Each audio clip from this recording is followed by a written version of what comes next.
We're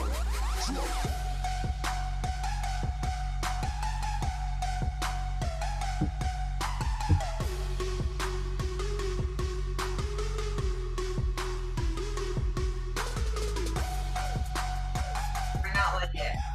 We are live yet. We are live now. All right. Live.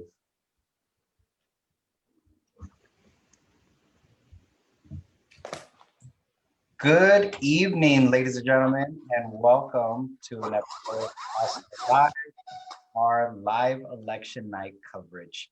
I'm your host, Daniel Chavez Jr. After one of the most interesting, bizarre, and sometimes very cringe-worthy moments of this year, election night is here. And joining me tonight, we have, which I believe are three very talented people that are going to help me put everything into context for Oxnard's local election. The 5 measures, measure E, F, L, M, and N, as well as the candidates from districts 3, 4, 6, the city clerk, city treasurer, and the top elected official position, the city mayor. And don't worry, we're also going to talk about the most anticipated race of them all, the 5th District Board of Supervisors race between Mayor Flynn and Mayor Pro Tem Carmen Ramirez. So joining me tonight to put everything into context so that you have a better understanding of what's going on in Oxnard, we have Yari Fernandez Valencia, Gabe Turan, and Eladette Bordon. Thank you guys for joining me tonight. I do appreciate it. Thank you for having us. Yes, I'm so excited to be here. Yeah, definitely. When you said it was cringeworthy, I didn't know you were just talking about 2020 in general. I thought you were talking about the election, but hey, I'll take that too. I think we can go ahead and say that 2020 in general was cringeworthy, from deaths of very famous people to a pandemic that is still going on and has been going strong for what, 7-8 months now, and then the election thrown in there. I'm waiting to see what happens in November. And, you know, we see it on Facebook all the time that once New Year's Day comes, we have to yell Jumanji, not Happy New Year's. But let's not leave out that the Dodgers and the Lakers won. So some good news out of that. Yes. Yeah. Thank you. It cheered us up a lot. We needed that as a society. We needed those little happy moments. Definitely. Although the LA Rams are over here like, no pressure, guys. No pressure to any of the rest of the LA teams, you know, because that's ultimately what's going to happen. So, okay, like I said, we're going to be talking about the 5 measures on the ballot, and the candidates across multiple city offices. And these measures are potentially going to be changing the makeup of our city for years to come. So let's go ahead and get started with the candidates. So looking at District 3 first, which is the northeast portion of the city of Oxnard, the incumbent is Oscar Madrigal, and his challengers are Aaron Starr and Ronald Orejo. Now, me personally, out of the 3, I was most impressed with Ronald. I don't know about you guys, who you guys were most impressed with, but I was very impressed with Ronald, not only about his experience in federal and municipal government, but I thought it was really, really good stuff. Yes, he's so young. It's nice to see someone so involved. I feel like he came out of nowhere because I had seen him posting where he went canvassing on foot. I mean, he did this old school, right? Like, yes, he's on social media, but he was out there talking to people with his mask, passing out his pamphlets, and he really went and met with the community. So I am excited to see what happens. What are the results with District 3, especially because Aaron Starr is in the mix there.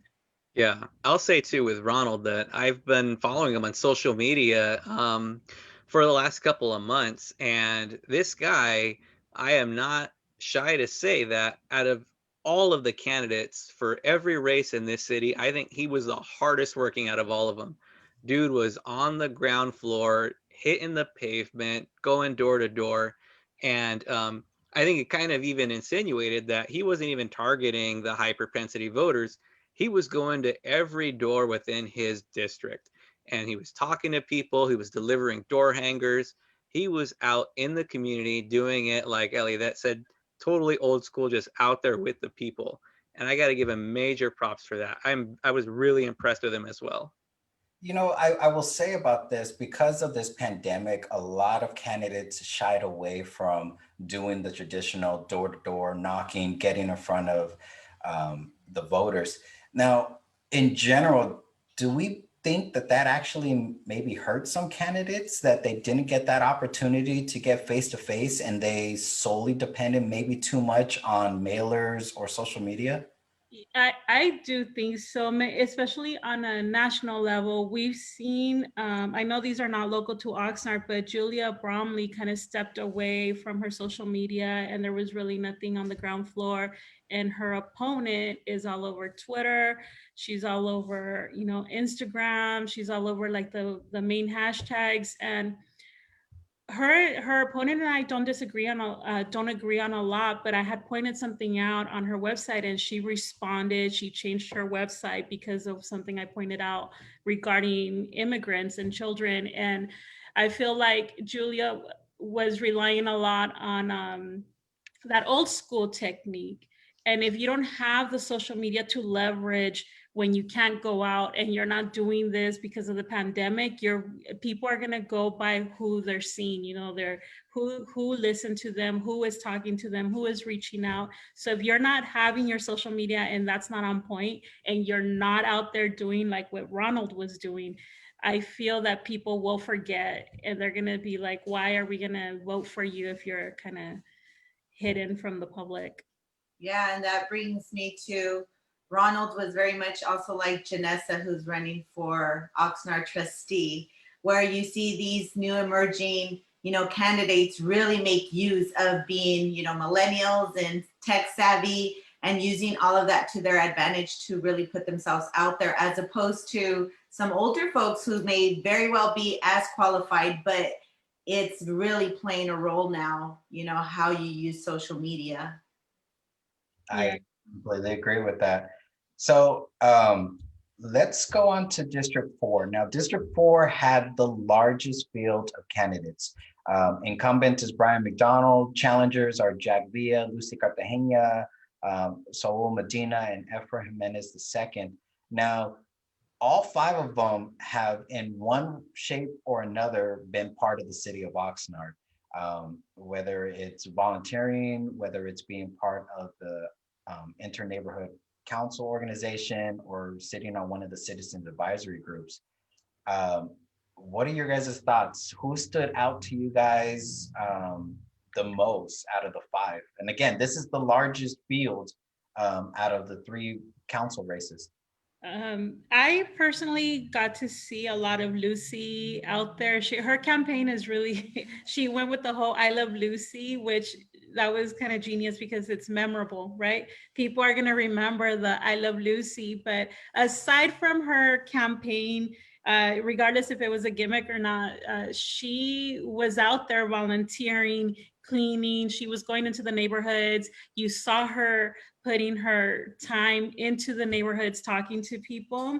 I didn't see, aside from other social media posts, she's the one that I saw more involved, not just posting on social media, but actually getting the groundwork and running and talking to the neighborhood, because these are the people that are voting for her, right? And so I thought her campaign was cute, but honestly, the work that she put behind her campaign, I was really impressed with it.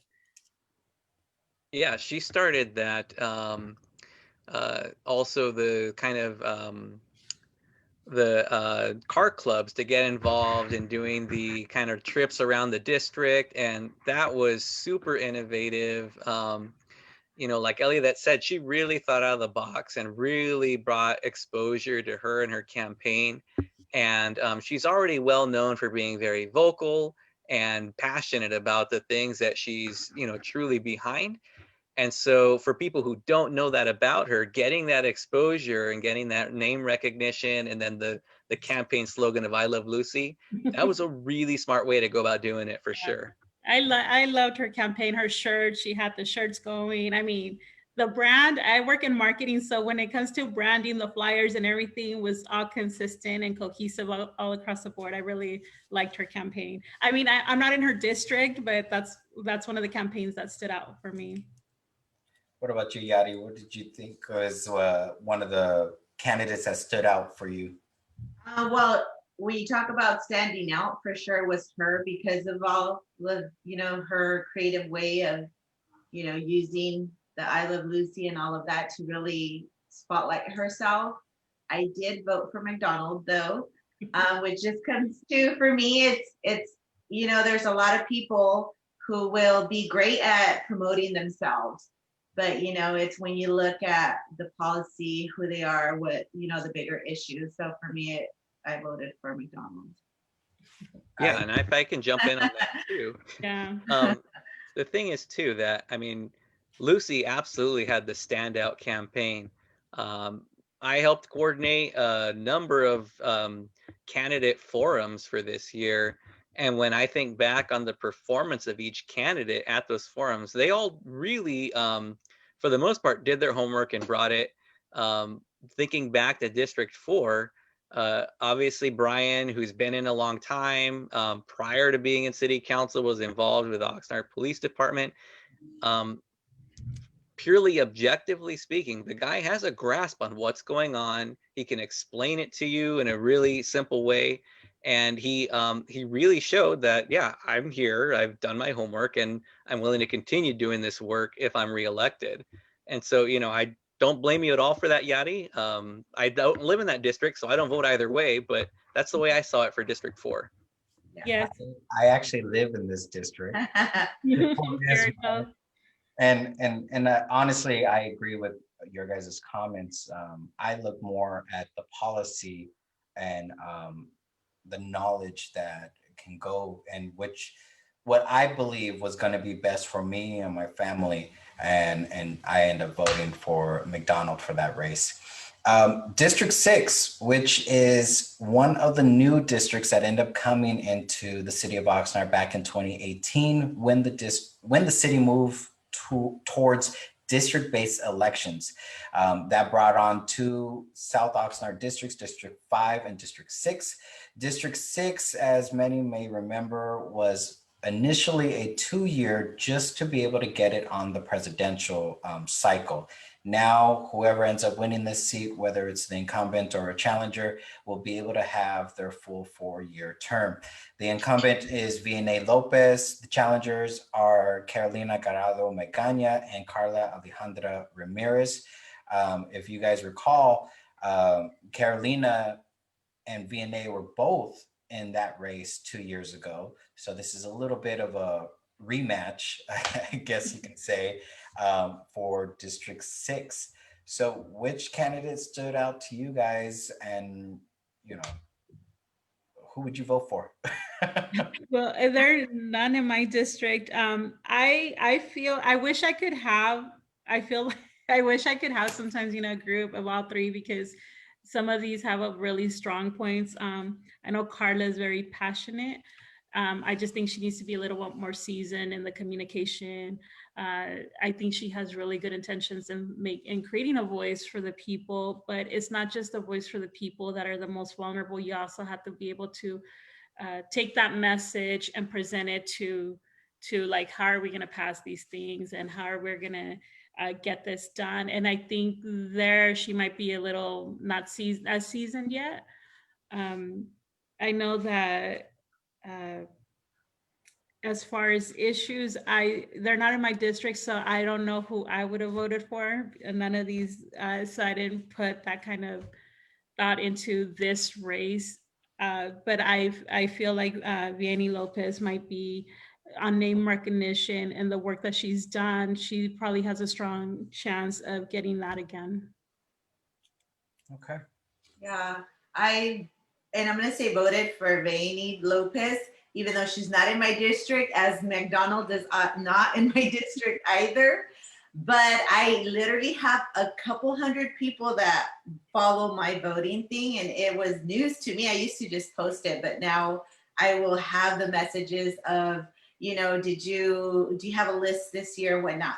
So what I mean when I say I voted, even though it's outside of my district, is those are who I promoted in my voting list. Just want to clarify that. Yeah, and I would say District 6 for me was probably the toughest one. Even when we did the candidates forums and I'm, looking at it completely objectively, I had the opportunity to work with them ahead of time, going into the candidates forums and seeing kind of like how responsive they are and, if they follow directions, that kind of stuff. And District 6, I agree that Carla, I saw her on Facebook mentioning like, I'm thinking about running and, here's what I would bring. And she had people encouraging her, and I'm glad she did. I hope that she learned a lot from it. I think that she also has a lot of really, really great ideas and things that she brings. Certainly there's some more seasoning that can happen there, but that comes for all of us, right? Yeah. I am by no means a master at anything, right? But looking at the other two candidates with Carolina and Vianney, that's a really tough one for me because I certainly think that, or I see the work that Carolina's done even prior to her running 2 years ago in the community. But she even upped her game between then and now. And she does so much for that community and has so much that her finger is on and has the pulse in the community. And yet, when we look at Vianney, I mean, just like I said with McDonald, I mean, a real grasp about what's going on with the city, the way the city operates, looking at the budget, looking at the needs of the community that she's serving. I mean, it's a really, really tough one for me. I really think that looking at it, I think Carolina will do better than she did last time. She'll probably get more votes, which she completely earned and deserves. But I predict that Vianney will take it again. And like I said, it's a tough one because they're all three great, strong women. I think that's how it's going to play out for this evening. And I really hope that Carla decides to run again, whether it's this position or something else, because I think, as you mentioned, I think that this was a great learning experience. And I mean, even Mayor Tim Flynn, he didn't win the first time, he ran for mayor. So it's a great learning experience to be able to know what you need to season yourself with. And I hope, because of her passion that she has, I know she really cares about the community, that she does plan regardless of what happens today, if she wins or doesn't, but I hope it doesn't deter her from doing it in the future. Absolutely. Very impressive woman and for how our city. Wonderful that we get to talk about how it's hard to choose because there's good, candidates, as opposed to, well, we're stuck with blue or blah, like how awesome that is happening and showing up in our community. That's awesome. I will also echo those. All three women brought great attention to specific areas. Carla brought a lot of great information to things that I didn't even think about. And she brought those up during those forums. And I really appreciate that. And, I agree with you guys that I hope she sticks around, that she just doesn't vanish. I think about my race back in 2016. I was this nobody that just continued to attend city council meetings for a whole year, and then jumped into the race. But sticking with it gave me that extra knowledge to be able to know the dealings of our city, how it runs and how it moves forward. And I believe she has a great start because, like you said, Yadi, this is one of those races that's like, man, who do you pick? All three of them bring something great to it. And it's one of those challenges. So before we move on, can I say something real quick about that, Daniel? Yeah. Just the last thing I'll say about District 6. And it goes back to District 4 a little bit too. In our planning of the forums, we were kind of scouring social media and seeing some of the criticisms that people were bringing up about candidates. For the incumbents, it's easy because, they say, oh, well, you're there now and things aren't great and why should we re-elect you? There were other criticisms for some of the other folks as well. But when it came to Jack Villa and Carolina, there were no criticisms that we could find that people were saying. They both participate in the community. They've done great things. I mean, what do you say to them? Like, so, is a question, hey, do you work too hard? Do you think that's what are you too dedicated to this city? And so I just wanted to give props to both of them on that when we were planning those forums, we couldn't find one like negative thing to ask them to answer about like during the session. So just wanted to throw that out there. That's also a great thing because and all of us know by being on social media that you can find criticism of almost everybody. I know I criticize, and it's just one of those things, and not everybody likes what I say, and some people do, and it is what it is, I guess, at that point. So okay, I think that was pretty good. Talking about those candidates in those three districts, that's District 3, 4, and 6. As a reminder, our incumbents for those districts are Oscar Madrigal, Brian McDonald, Miguel Lopez, and their challengers respectively is Aaron Starr, Ronald Rejo, Jack Villa, Lucy Cartagena, Saul Medina, Efrain Jimenez II, Carolina Garado Magaña, and Carla Alejandra Ramirez. Transitioning now into 4 measures that were brought on by a candidate who is no stranger to Oxnard politics, by far no stranger to Oxnard politics. Mr. Aaron Starr brought in Measure F, L, M, and N.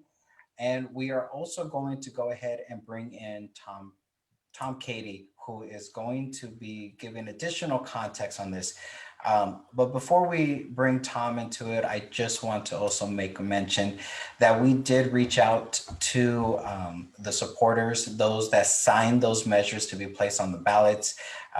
They refused to participate in tonight's show, and we received no response from the Star campaign as well.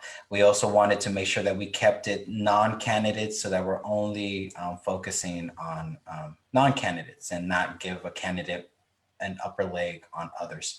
So let's go ahead and bring Tom Cady into the conversation as we move on to discuss Measure F, which is permit simplicity or expediting permit.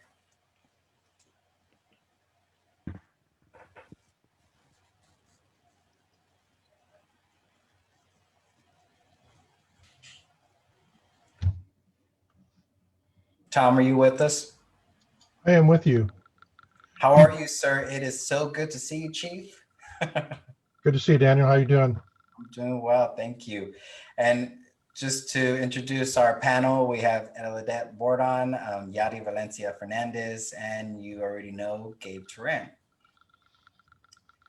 So we're going to go ahead and talk about Measure F, which is Mr. Starr's expedite permitting that focuses on building and within the city of Oxnard.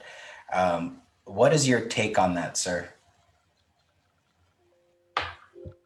Well, I guess first off, there's no doubt that the planning and permitting process could, depending on who's looking at it, can be expedited and made easier. I would suggest, though, that that's probably true in a number of cities in California. And I said by perspective because if I want to do the building, I want to get it done as quickly and as easy as possible. If it's being built next door to me, I want to make sure all of the seismic protections and everything else is in place. Or if I'm going to occupy that building, if I'm going to rent a suite in or something, I want to make sure all of those protections are put into place. So sometimes it's in the eye of the beholder as to what's a good planning and permitting process. This solution is, I think a term is radical. And by that, I mean, there's no other cities around that are using this kind of a process for these type of modifications. Some places allow you to self-certify moving a water heater or changing out a water heater, something like that. For this contemplates virtually any size building. In fact, it talks about only buildings of over 100,000 square feet and 3 stories would be automatically surveyed and reviewed. So others would be randomly evaluated, but those would, so it contemplates fairly large buildings being built, and it allows self-certification. Probably the best example of the problem with self-certification is if you take a look at the case of the Federal Aviation Board allowing Boeing to self-certify their 737 MAX. Because of the challenges, the cost of retraining pilots and putting them back in and getting them up to speed on a new airplane, they said, the training they've had, they can give them a little guidance and they'll be okay. Well, 2 crashes later and almost 400 dead people, the self-certification, now I'm not saying these people were bad people. I mean, I think they looked at, what they thought were a good approach, but the pressure of profit and expediency comes into play with people who have a vested interest in the building, and that's one of the biggest hazards with this. And our experience has already shown about 1/3 of our buildings that are proposed get caught with fire safety alarm problems or other things that our planning department catches them on. And that's with people knowing somebody's going to check their permits. So what happens when you figure, okay, maybe somebody's going to check it or maybe they're not? And then if you do catch, let's say you're halfway through the building and a permit inspector comes in and sees something that they do not believe is right. Another cost that's not quite as apparent in this is generally you've got to issue a stop work order.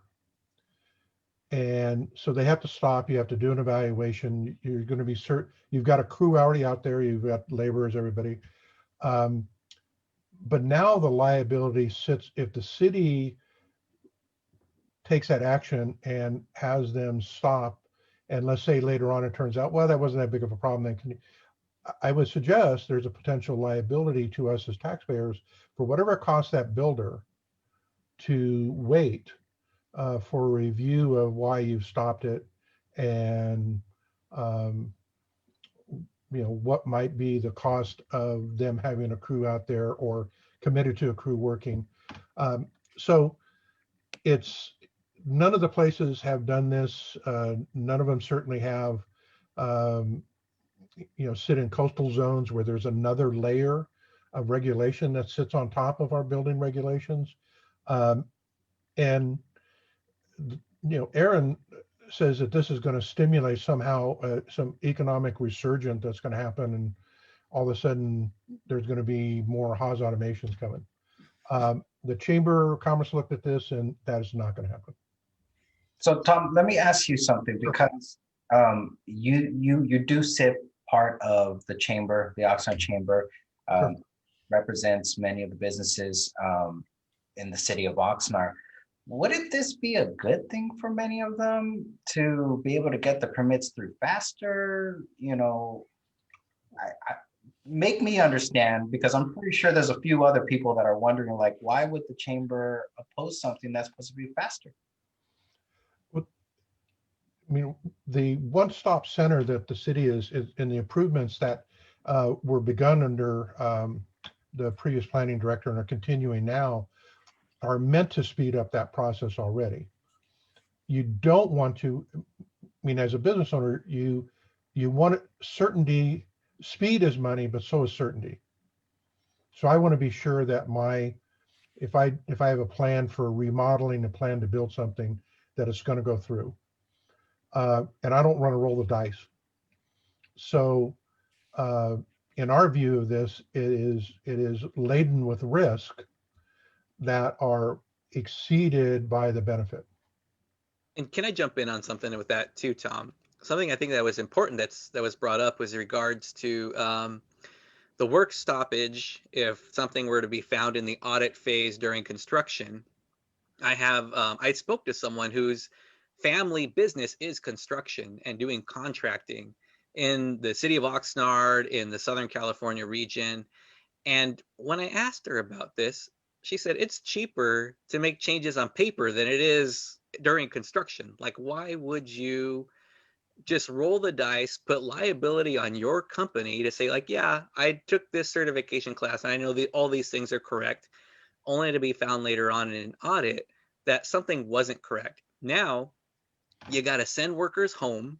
You got to bring someone in to change what needs to be changed. The city's got to come in again to certify that changes happen. Then you bring folks back. These folks are not working the whole time this is happening. I mean, there's just a ripple effect that seemed just beyond like approach for me. The other thing too is, as you mentioned, I'm looking at the language of the ballot right now, and it says section 26-10, eligible projects. Any project other than those set forward in 26-11 are eligible to seek this approval through this chapter. Well, the exceptions are very few. Otherwise, it's everything. Right. It can be a water heater. It can be a re-roof. It could be a new 27-story building over in Esplanade. Like, there's no limit to this. And some folks seem to say that there is. But it's just crazy to me to see this. I mean, think about what we call McMansions. I mean, I don't know if everybody's familiar with that term, but it's taking older, buy a house, level it, build your 3-4 story, almost lot to lot size building, which for the person who has it may be great. And you get to turn something that was $500,000 into $1 million piece of property, unless you live next door to it. And now you have this monstrosity sitting next to you, looking down over your backyard. And just one other point on the Daniel on that kind of cost benefit analysis that you have to do is, and part of the proponents say, well, this is going to come back if you do something wrong and later on it's found out that it's bad. Well, most all significant projects, they go out and they form a new LLC for that, a new company. And all the assets of the company is just in that building. So if 5 years down the road, there's found to be defective construction, the only thing you got out there is that LLC, and you might go after it. And if there's no assets left in it, you're on the hook. And my brother-in-law is an architect, and I know every time they did a major project, they did an LLC just in case there was some liability issue later on. And the only entity that ended up holding the bag in terms of any liability was that LLC. It didn't fall back on his company or the other company. So too much risk. And if I can share something, as we have a roofing contracting business. We have our roofing license, and our turnaround with the city of Oxnard, mind you, we have business licenses throughout the whole county, some of LA, Santa Barbara. So I can tell you from our permit processing, which in the time of COVID, I do all of that online, and I see the turnaround times, and it's pretty good with Oxnard. I mean, it's 1 to 2 days. And I look at the process like when you're buying a home, like escrow. I much rather know exactly, we're good to go. We could start work. We know it's going to take 3-4 days to be done, get our final inspection then. Well, we're self-certified, but who knows, especially with the speedy time. So, I mean, I can tell you the process, like Tom shared at the beginning, there's always room for an improvement in pretty much any system you can think throughout this city and any city. But for there to be a need for this F measure, absolutely not, especially considering the costs, the training, and what we've seen happen in other cities saying, no, this is not necessary. It's not, purposeful. So definitely go on that. Can I just say one more thing about Measure F too, and then I'll turn it back to Tom and Daniel. The measure itself mentions a number of cities as examples that it holds up as kind of golden stars of permit simplicity and self-certification. Yet when I called those cities, like the story I got from them was very different. So if you look at the Northern California, Sacramento County and surrounding cities area, they all kind of went in on it together, it seems like, in 2015. Elk Grove, which was highlighted as like one of the pinnacles in the state of California, when I talked to them, they said in 5 years, we had one professional who took advantage of the program. After they had invested all of that money and time and staff effort to say, hey, we have this great new program. It's, going to make things so much smoother. They had one person do it. And that was in 5 years. And so it was just interesting. The conversation was interesting, and that the city staff from one of the cities who developed it for their city, when I explained there was a voter initiative and what was being entailed with any project, I could hear over the phone the eyebrow raise. And he was just kind of like, wow, that's very odd. That's all I'll say. And I said, okay, that's fine with me. Well, and Daniel, let me say this too, and this goes for all of these. The problem with doing these by initiative is you basically have put these in concrete for at least 2 years.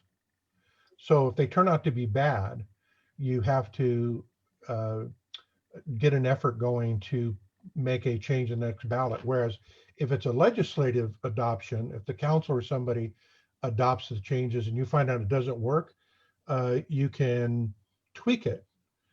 Under an initiative, you can't tweak it without going back to the voters, which is not a cheap proposition. And that will go for all of these. Yeah, I know from personal experience. I actually live near construction right now. I live in the Wagon Wheel area, and my apartment faces the new construction. And I take pictures all the time. I do a lot of time-lapse videos around here. One of the things that to me it seems important is, we don't want just developers to come in and take advantage of those things because they're not tied to the community. As Tom mentioned earlier, sometimes their priority is the profit margin. And is it cheaper to just pay a fine? Because we do have a lot of people that have certain wealth that think that way. And it's happened already in Oxnard. And it's happened with developers where it's cheaper to just pay the city and let's just hurry up and get construction done. And when people are not attached to the city, to the community, they could take advantage and screw us all up with, putting our people, our residents in danger when they're just kind of going by the wayside.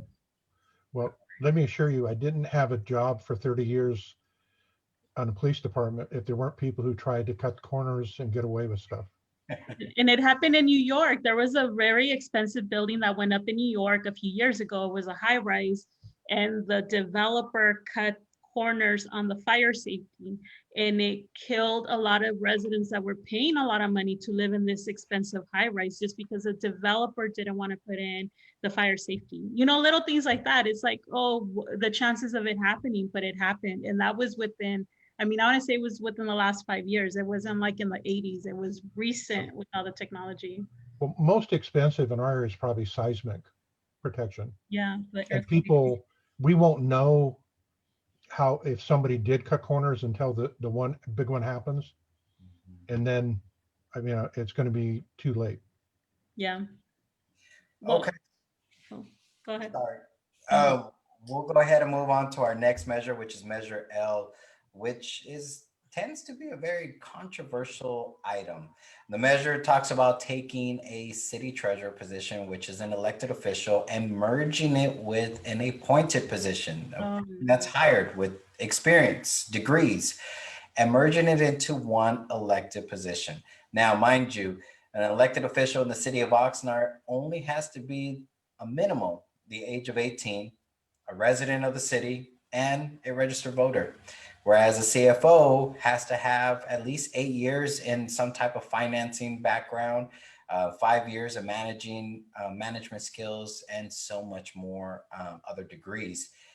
Tom, you who was part of the city of Oxnard for a number of years, who is part of the Oxnard Chamber, please help us make sense of this as to how this even remotely sounds like a good idea to take two positions and merge them together. Well, the simple answer is it does not. And in fact, it's somewhat against the trend. If you take a look around California, now not all of these are happening, but in several places, um, cities are moving to make both their city clerks and their treasurers appointed positions. And the primary reason is because they become so technical. I mean, if you think about our city clerk, and we've been fortunate, Michelle has been great. Um, but with the Brown Act and all of the other things that you need to, election laws and things that you need to have a command of to learn on the job as somebody who comes in and has no background experience as city clerk is a significant challenge. The same thing with the treasurer, let alone, I mean, and then to kind of reverse course on that and to turn them into the CFO is in my view ridiculous. And the problem is too is that for the administrative responsibility that an elected official in California, and I know this because I've worked a couple of, one in when I was in the police department and one in the private sector, public officials that have been accused of crime. Now, we're all innocent till proven guilty, but when you're accused of a criminal act, if you're appointed by a city manager or something, or even if you're a city manager, the city council could put you on leave. They could restrict you from any duties. They could, do a number of things administratively while an investigation was occurring. If charges were filed, those charges, and we know how long it takes for things to work through the court system.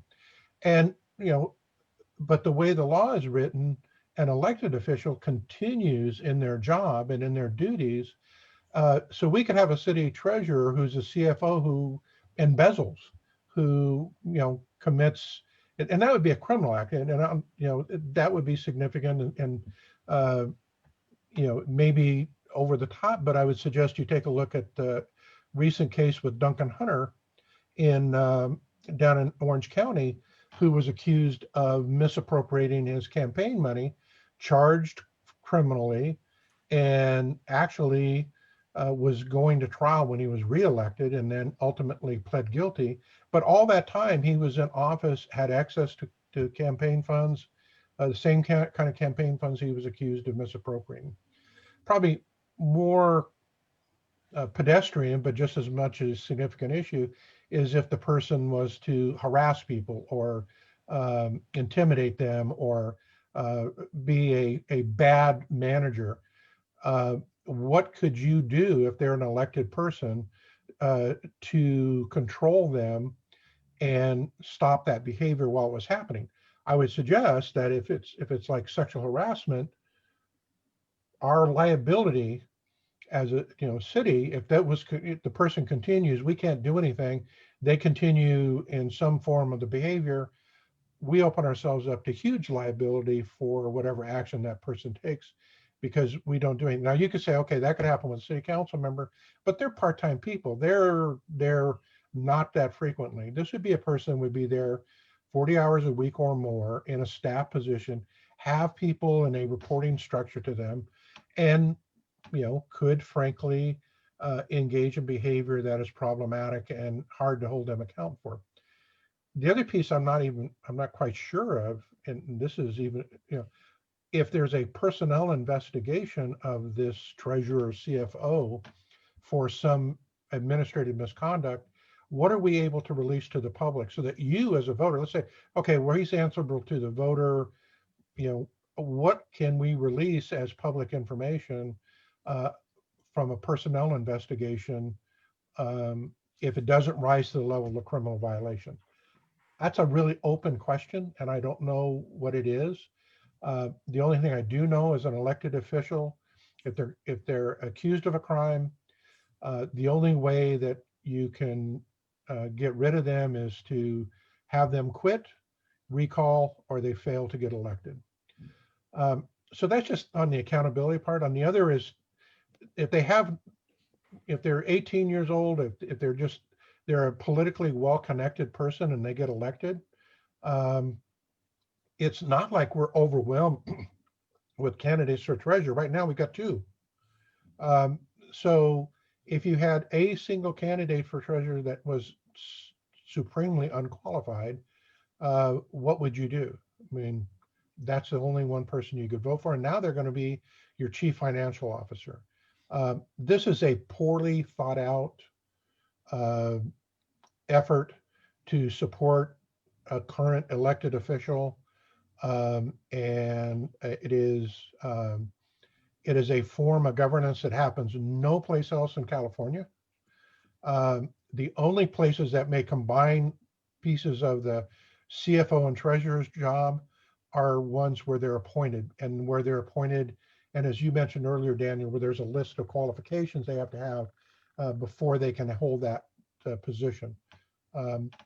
The only positions right now, elected positions in California that have a criteria for somebody to be elected is sheriff. You have to have a post certificate, and a judge. You have to be a practicing attorney. So Tom, let me ask you something, because one of the arguments that come from the proponents of this measure is that it is to separate power. It is to have more accountability. It is to not have someone bend to the will of the city manager, and the city manager can't go and falsify numbers or how the city's doing. To me, that just seems ridiculous, to think that consolidating all this power into one person is going to have more transparency and more accountability. But, you know, back in during the March primary, Measure B was overwhelmingly passed by over 85% of the voters. Mm-hmm. Do you really believe that Measure L is going to provide more transparency as the proponent, as the elected official is claiming that it's going to do? No, because first is, if you don't like the level of accountability that is being utilized in the city right now, the main overseers of that are city council. You know, right now you have an opportunity to vote for other people for city council. And so if you don't think those folks are doing their proper oversight and policy making role, then you should elect somebody else.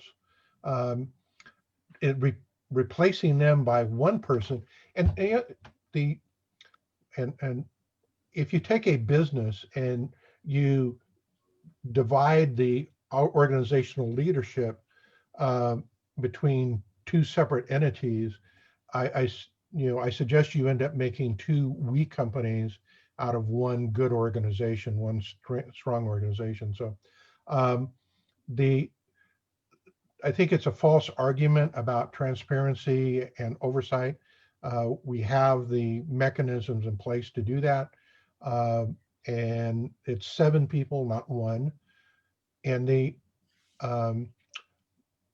release of information is challenging, I realize, because one of the challenges that makes our financial information difficult is we're working off of a 2-decade-old computer system. That has nothing to do with, we'd be better off to spend this money on enhancing our computer system for finances and get that on board than spending it on whatever it would cost to do this change.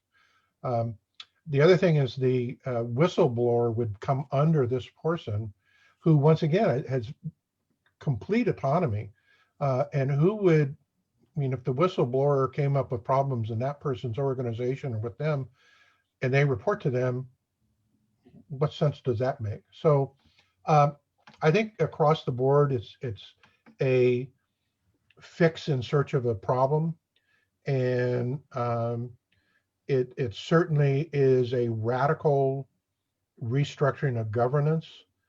And I don't think you can point to any other place that does this.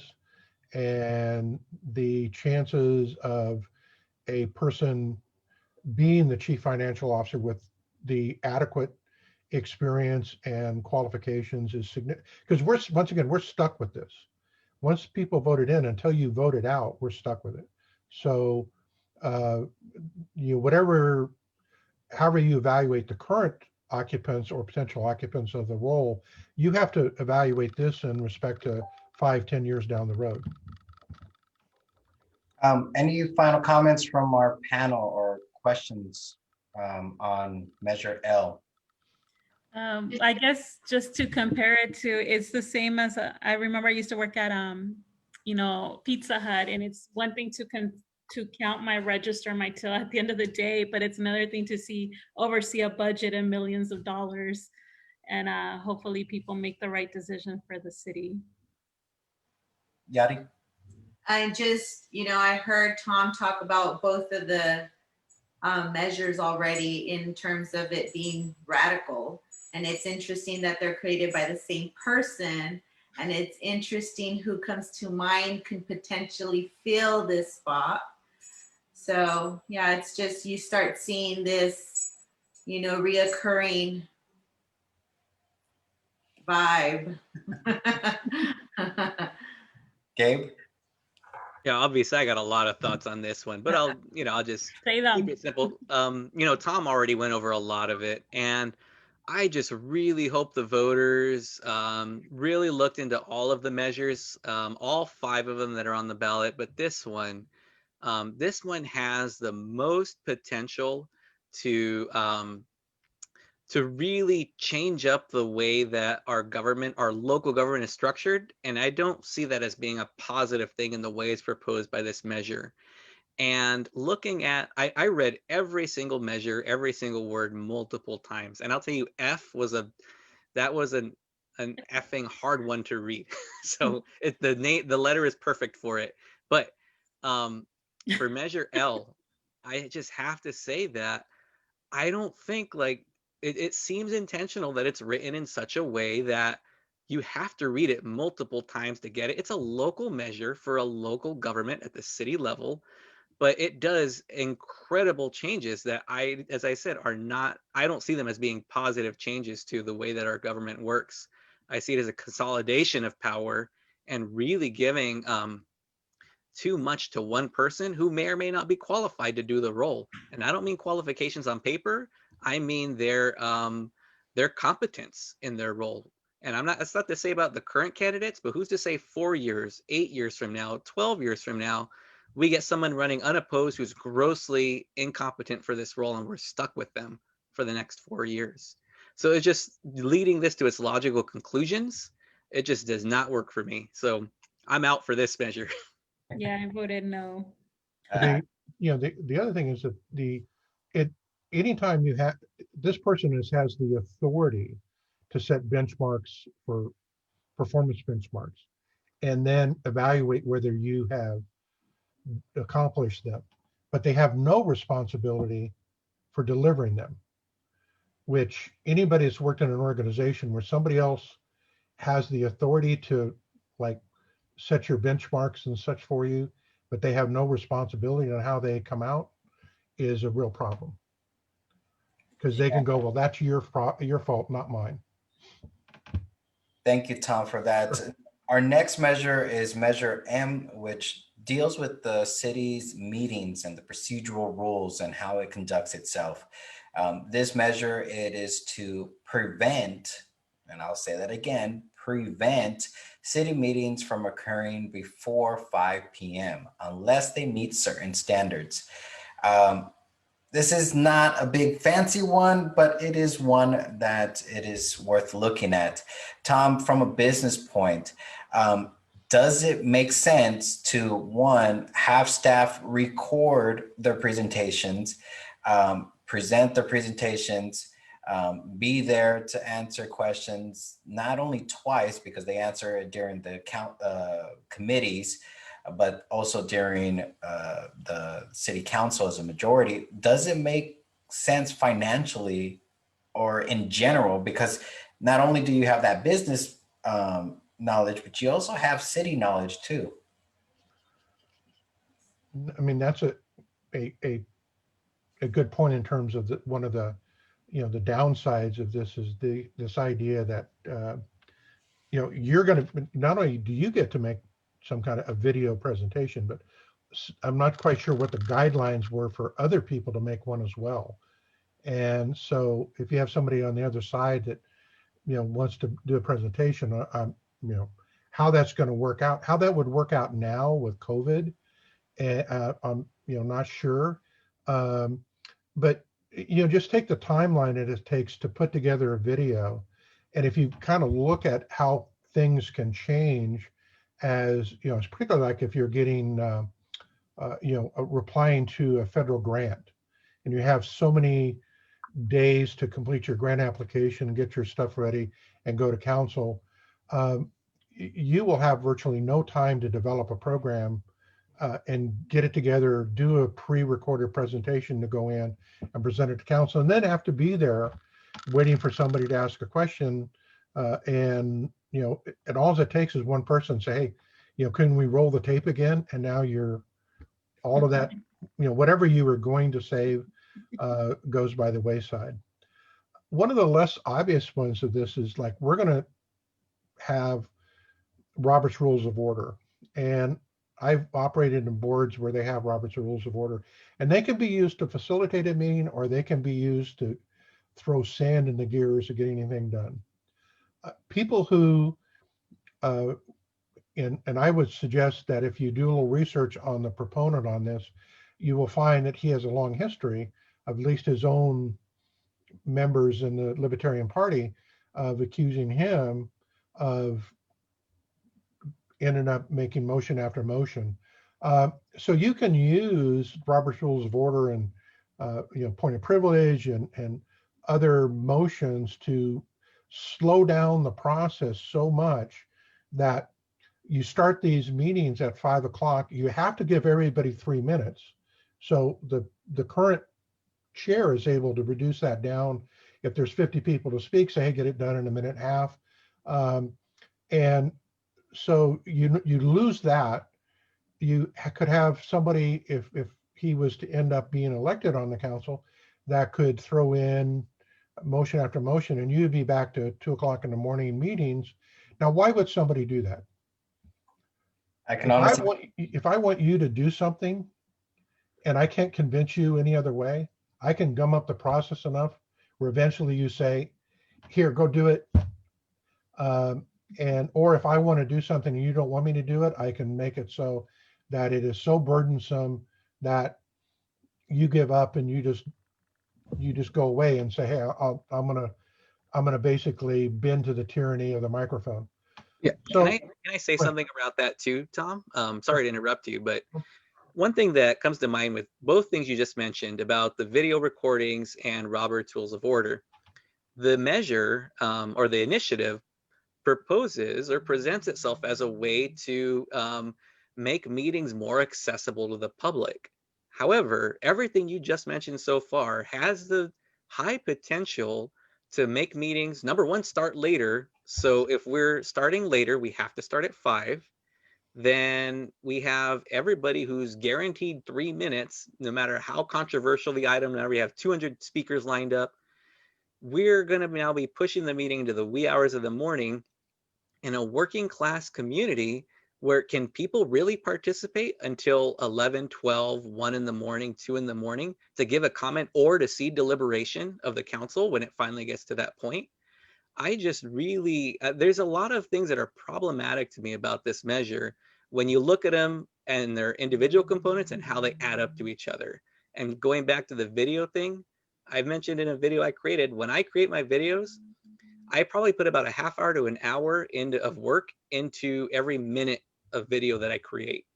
And I just can't imagine city staff who are already thin because of budget cuts and layoffs being able to find the time to do that. Who's going to do it? Our non-existent PR staff? Is it going to be our IT staff who are also stretched thin? What about Spanish translation? If this is going to be accessible, will these be available with Spanish translation or interpretation? Like, there's just so many questions about this that make it inaccessible to the public. Well, and the other thing I would suggest is that the current process where they have the council committees, you actually have 2 bites at the apple. Stuff that goes to the committee. And if nothing else, you also, even if you can't attend that committee meeting that happens in the daytime, at least you're given a heads up about what's being discussed at that, which is available to everybody. All you got to do is go look it up and then be more educated about what's being approved, discarded, whatever, before it even gets to council. So I think it actually adds to the public discourse than takes away from it. Okay, final comments from our panel on Measure M. Then we'll go ahead and go to our last measure that was pushed by the proponent, Mr. Starr, which is Measure N, that ultimately puts standards on the city that they have to meet for road conditions. And if they fail to meet those road condition standards, Measure O, which was approved by voters back in 2008, will be sunset a lot sooner than what was voted on. If the city was to meet those standards, the city has the option of extending it in increments of 5 years. Tom, I don't know what role you played, if any, when Measure O was going through its process, but what are your— I was on the committee to pass it. There you go. So this is a perfect one. What are your thoughts about ultimately somebody saying, look, the city said in their language that it has to go towards roads? And, you know, I questioned Mr. Starr about this because I read him the actual ballot initiative language, and it says for anything that the city Right. needs. What are your thoughts about this, that he is trying to undermine voters from back in 2008? It's interesting. He wants to advance the voters' position on Measure M, but then reverse it on the wastewater Measure M, and then, you know, change it on this one. The problem here is you set the standard in terms of, I mean, if you go to people and you say, hey, do you want your street paved? People are going to sign the petition. You know, but if you say, hey, you know, we're going to pave your street, but by the way, we're going to lose 37 positions. We're going to cut back housing programs and dealing with the homeless and recreation programs, and there'll be less police officers and firefighters and EMTs, but we'll pave your streets. Then I can have a whole policy discussion about it. But to hit people with, hey, you know, sign this and vote for this and we're going to pave your street is disingenuous at best. The standard called for, you'd have to invest so much money, all the Measure O money, additional general fund money would have to go towards doing the streets to even get a shot at getting to the level that's been dictated by the measure. At the end of the day, I mean, that still means all of the current services that are funded under Measure O have to shift someplace, and there is no reserve in the general fund. There is no magic pot at the end of the rainbow. So this is going to call for the elimination of public safety positions, you know, youth program positions. It's going to eliminate positions for help or help for homeless, and it's still going to stick. The general fund's still got to end up picking up the debt service for the fire station. So the debt service is paying on Measure 8. Even if you let go all that staff, there's still a certain amount of money that's going to hit the general fund irregardless. So what, you know, why this makes sense in terms of, I think it's just a bait and switch. Hey, you want us to pave streets, and but I'm not going to tell you what the cost of it is, and then later on when you figure out what the cost is, then what do you do about it? Certainly when we looked at Measure O and we supported Measure O, the idea was that there were some broad kinds of things that the money should go to. Public, I mean, streets, and there is some money from Measure O that goes to streets and has gone to alleyways and other things over the course of time. But there was a significant emphasis on public safety, on dealing with community services and the quality of life in the city of Oxnard. It's really become a lifeline for the city after economic downturns, and on the heels of that you have COVID. And if we didn't have this, where exactly would we be at? I don't get it where some people say, well, there's no positions connected to this. I don't care whether it's a dedicated fund or another, just a 10% of the general fund. If you take a 10 or 12% whack at the general fund, that is going to result in staffing costs and reductions and program cuts. And you can't, there isn't enough cost and money in the other areas of the city without it hitting public safety. So I have no idea why somebody would think this was a good idea. I can understand how it would be appealing to the voter, not understanding the ultimate cost, but I don't think operationally it makes any sense. And it certainly doesn't advance the priorities we had for Measure O.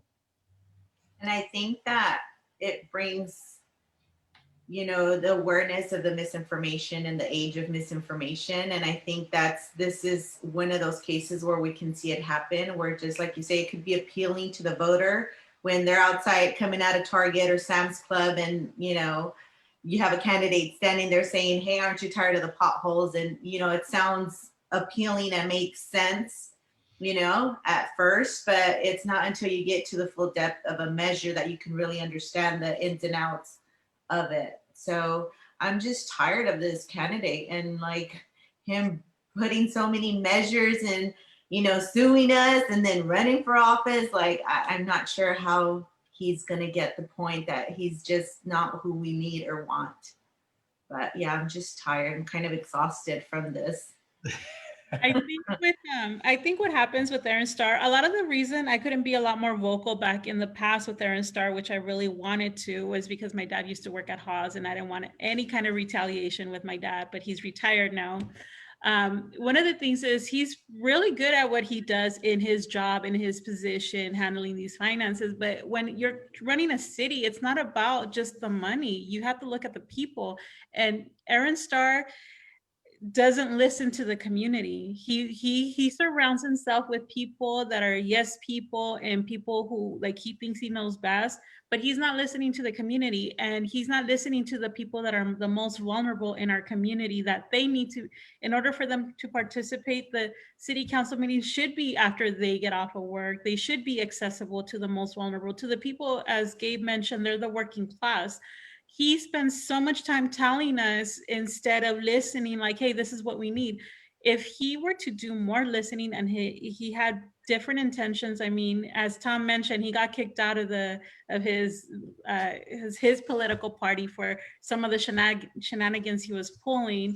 I think he could be a better fit, but he doesn't think that way. He's not going across that way. And right now we're going to need somebody like that who knows the ins and outs, who knows the money, but they understand the community. And right now he doesn't have that community support. And he tells us, like, why is Oxnard spending so much money? But we had to spend a lot of money fighting this recall instead of just waiting for the elections to come. It was already the same year. So I wish he would listen more to the community. He would do less talking and more listening. Yes. Final comments on Measure N. Gabe, I know you have something to say. Oh, did you unmute me now, Daniel? I think you're coming in loud and clear.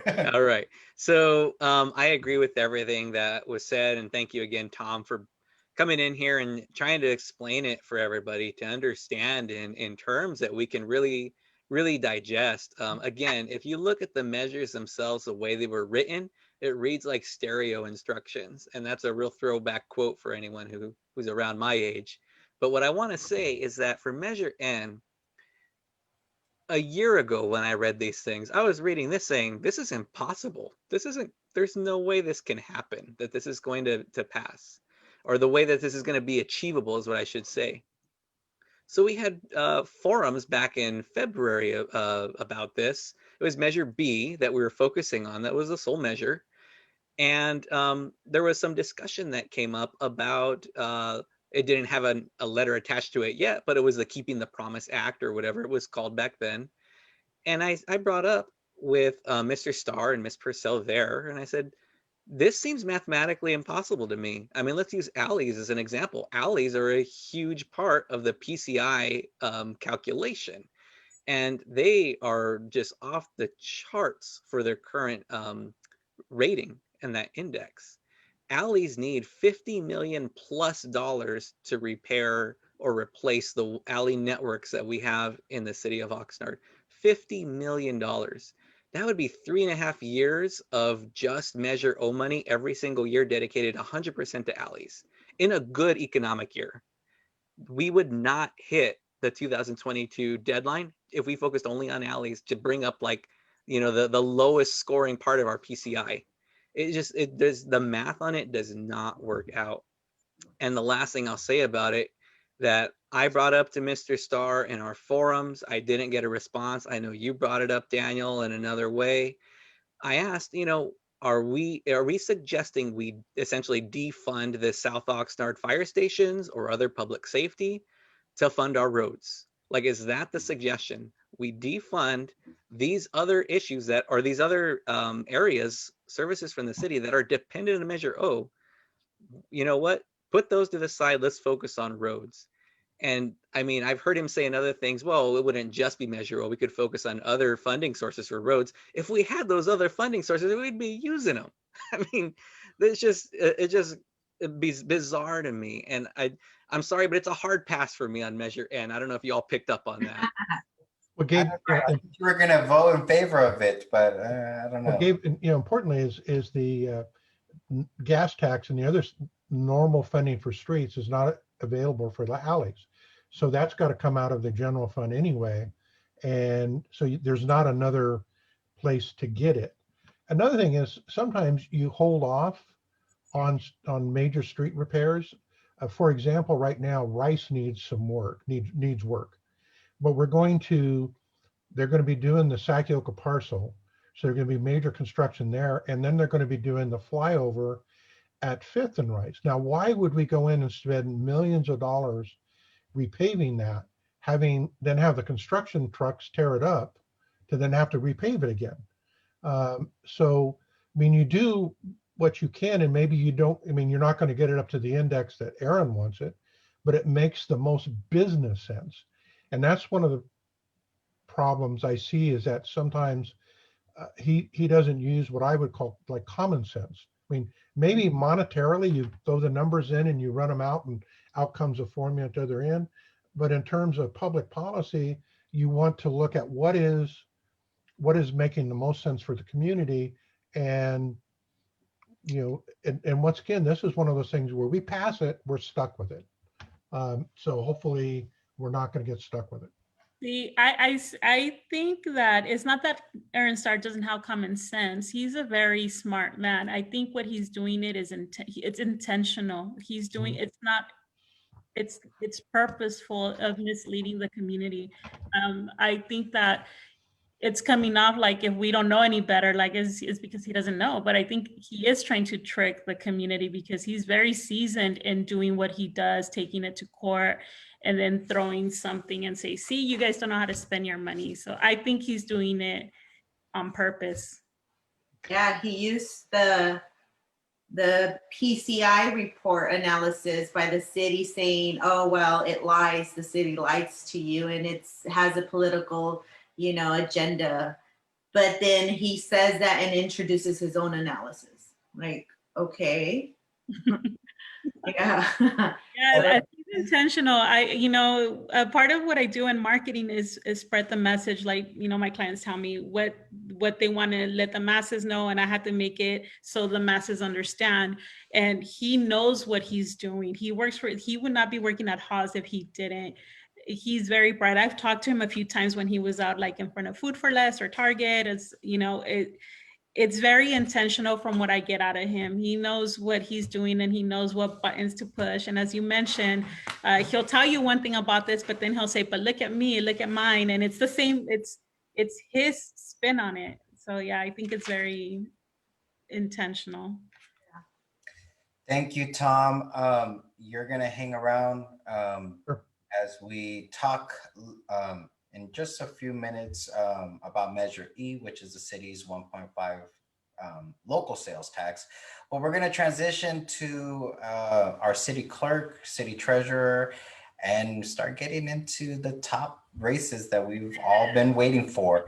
So thank you for that information on those 4 measures, Tom. And you'll hang around so that we can go ahead and talk. You want to add me back? You want to just call me back in, Daniel, when you're ready? I think we can just go ahead and have you turn off your mic and video so that you Okay. don't have to log back. That would be- All right. Awesome information that came through. I can honestly say that we are now within the last 10 minutes before the pollings close. So if you have not done so yet, please go out there and vote. I'll be right back, you guys. Stay in line. If you get in line before 8 p.m. and you're not registered, you still have same day registration. Stay in line. So if you haven't and you're within less than 10 minutes from your polling place, get over there and stop watching us. I know you're enjoying the show. And if you decide to send your mail-in ballot, it has to be postmarked today. So drop it off, do what you need to do, but just get your ballots and vote. Again, you're in the last 10 minutes. I think we're 6-8 minutes left. And I wouldn't mail it. I would go to Dropbox. That's a good point. Yeah, don't mail it. Go to the Dropbox. They're all over. Library right in front. You park, boom, takes 30 seconds. I'm gonna time that one day, okay? I did a time-lapse video. It took me 20 seconds and it changed it to 8. So yes, it does take less than 30. Thank you. All right. Let's move on to the next round of candidates, which is a city clerk and city treasurer. This year was a little bit different as our city clerk, Michelle Ascension, ended up taking a post with the county to be the number 2 person at the county's clerk and register office. So it kind of left an open seat. Rose Chaparro is the only candidate that ran for that seat. And I know Gabe spoke with her. So Gabe, can you provide a little bit of information about her since she is the only candidate that's running for that? Yes, absolutely. So, excuse me. So she is currently a deputy city clerk or assistant city clerk. My apologies if I get one of those wrong. For the city of Santa Paula. She used to work for the Oxnard School District as the clerk of the board for the trustees, and really brings a lot of experience to the role. And I mean, I'm going to go on a limb here. I think she's going to take it tonight. She's probably going to be our next city clerk, and I'm glad because she has some great experience. But a very pleasant woman to talk to. We spoke for quite a while at length before we had the candidates forum, and we talked a little about her experience and having her introduce herself to the voters. And she has had nothing but great endorsements and reviews from people who've worked with her in other capacities or through her work that she's done with the district or through the city of Santa Paula. And so I'm really looking forward to having her come on board. I do want to say that Michelle Ascension has been an amazing city clerk, and she and I had a number of conversations, and I do remember one really late, tough city council evening, as everybody was packing up and leaving, and I asked her, are you gonna have a restful evening, I hope? And she says, I'm gonna go home and have a drink. But joking, of course. But that's just how she was. She was very personable, very very easy to talk to, but was great at her job as well, or is great at her job. And I think she's gonna do amazing work with the county. And as she creates the space now for Rose to come in and kind of make the role her own. Well, congratulations to Michelle for her new position. And I guess we could congratulate Rose on her, the first one that we know that got her position. Just for clarifications, Gabe, I can quote you that Rose is going to win the city clerk seat, right? Put me on the record for that one. I'm gonna go on the record. Going on the record. 3 minutes too late. Yeah, I Calling got it. 5 on it. There we go. So you heard it first right here on Oxnard Live. The city clerk race has been captured by Rose. Congratulations to me. All right. The city treasurer, which the incumbent is Phil Molina and challenger James Aragon, potentially depending on Measure L passing or not passing tonight, or until the certification of the election. One of these two men could become the city treasurer slash CFO of the city of Oxnard. What are your guys' thoughts on this? Oh, so many thoughts on Phil Molina. As many of you know, because you're informed, he was actually stripped of his administrative duties.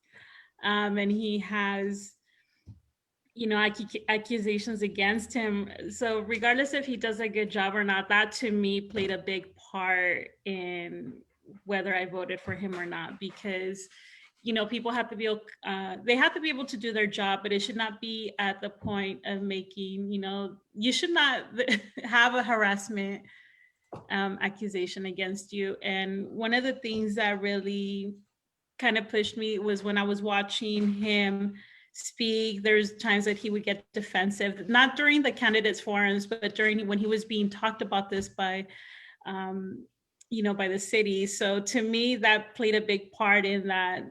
I wasn't too confident in giving him my vote.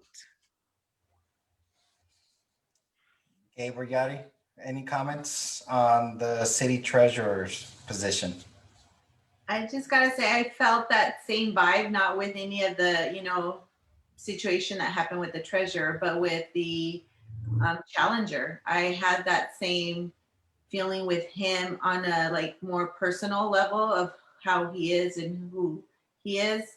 So I felt safer going with who we know and what to expect than with the challenger. Yeah. Gabe? I will say, you know what to expect with Phil. Now, let me just say that I hadn't had much interaction with Mr. Molina prior to this year. And I have to say that I read the full report that was, put out about the investigation for him. And I got it through a Public Records Act request. That's a shout out to Michelle Ascension and the city clerk's office. You can get those, folks. Please use them to your advantage. They're there for us. So I read the entire report. And, I am not a lawyer. I'm not a human resources professional. I have some human resource, coursework from when I was doing my master's degree. There were some clear-cut things there where I think Mr. Molina, I shouldn't say I think, but I believe Mr. Molina overstepped his role, worked outside of his scope of work as city treasurer for the statutory duties or for his administrative duties that were assigned by the city manager. And one example I'll give is if you read the report, there was an example or an incident where there was suspicion of missing cash from the Dallas Cowboys parking lot sales. And long story short, it came through the city treasurer's office that there might be cash missing. According to the report, Mr. Molina took it upon himself to go investigate this, to go to the parking lot, to confront the employees who were working in the cash box, taking cash for parking. And when there was wind caught of this, the police department was sent over there, not for a criminal matter, but just to be a witness and inform Mr. Molina that this is not his role. He's not an investigator in something like this. It was found there was no wrongdoing. There was no criminal activity happening. But a really interesting point that's made in the report is, had there really been criminal activity happening, Mr. Molina's actions would have absolutely compromised that investigation. Had the police department needed to intervene and step in and do an investigation into this, that investigation, that conviction may have gone nowhere because someone outside of their role stepped in and did that. And that's just one example. I have to say, in my conversations and my work with Mr. Molina, he's a very pleasant person to talk to and work with. well, I haven't worked with him, but talking with him, he's very knowledgeable about finance and government code, but it's hard for me to get past some of the things that were not denied by him in that report. That being said, the challenger, Mr. Aragon, he's very well spoken, very knowledgeable about finance as well. And the thing is that really jumped out at me that I noticed a lot of people commenting on the forums was they really seemed to be one and the same person. Like they agreed on everything. They had very similar views on a number of issues. They had similar experience. And the thing that came to mind for me was that meme with Spider-Man, like pointing at himself. Like, and I really just feel like just experience-wise and beliefs that James is kind of like a younger, hipper version of Phil, in my opinion. But I mean, that being said, it was difficult for me to get past what was there. And I want to say too that there's been a lot of talk about, oh, he was stripped of his duties, it's illegal. When you read this Oxnard City Code, the city treasurer has statutory duties that are mandated by the state of California. Mr. Molina is currently doing what's mandated by the state of California and what we elected him to do. The things that were taken away from him are extra things that were assigned by the city manager, which is within the city manager, whoever the city manager is right, to give or take those away according to city code. And so all this kind of like, oh, he was stripped, it's illegal, it was a power play. Like, no, if it was a personnel matter where I'm in that role and I'm not doing my job, or I'm doing it poorly, or I'm doing things that are causing complaints through HR, like I'm probably going to lose my job. I'm about to lose my job, right? But in this case, he's an elected official, so he didn't lose his job. He had the things that were able to be taken away from him legally, taken away from him, and that's where we are. Thank you for that. The polls are now closed. They have been closed for the past 5 minutes.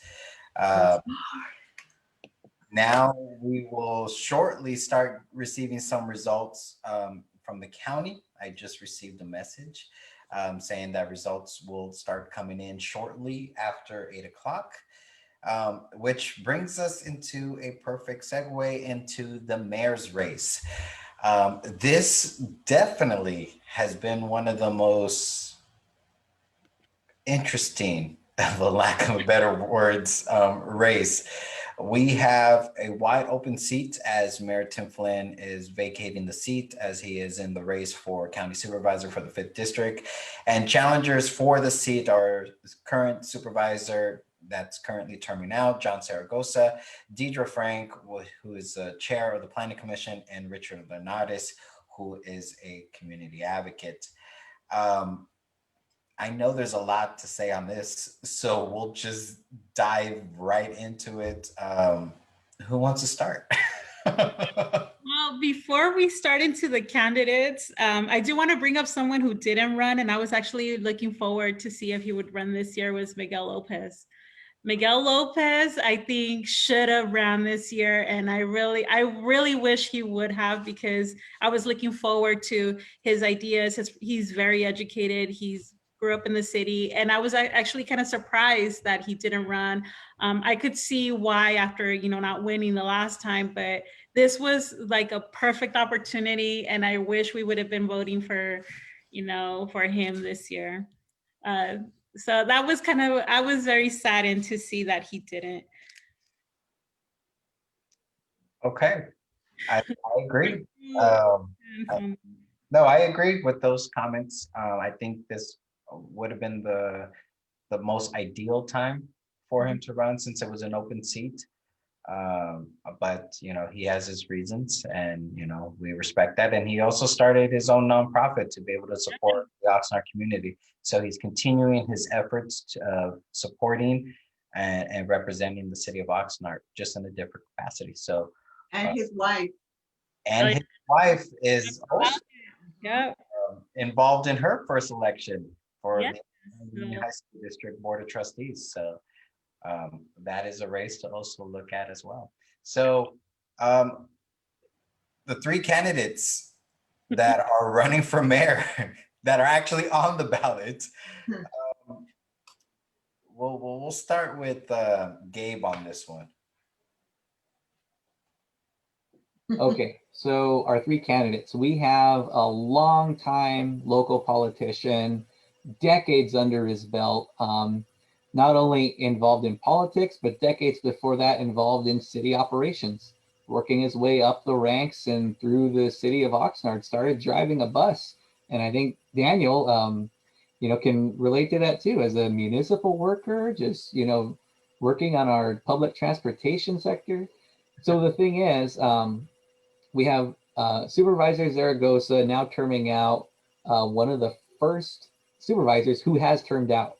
And we'll have more coming up in the next, 2022 race. But he throws his hat in for mayor for City of Oxnard. All right, we'll come back to him.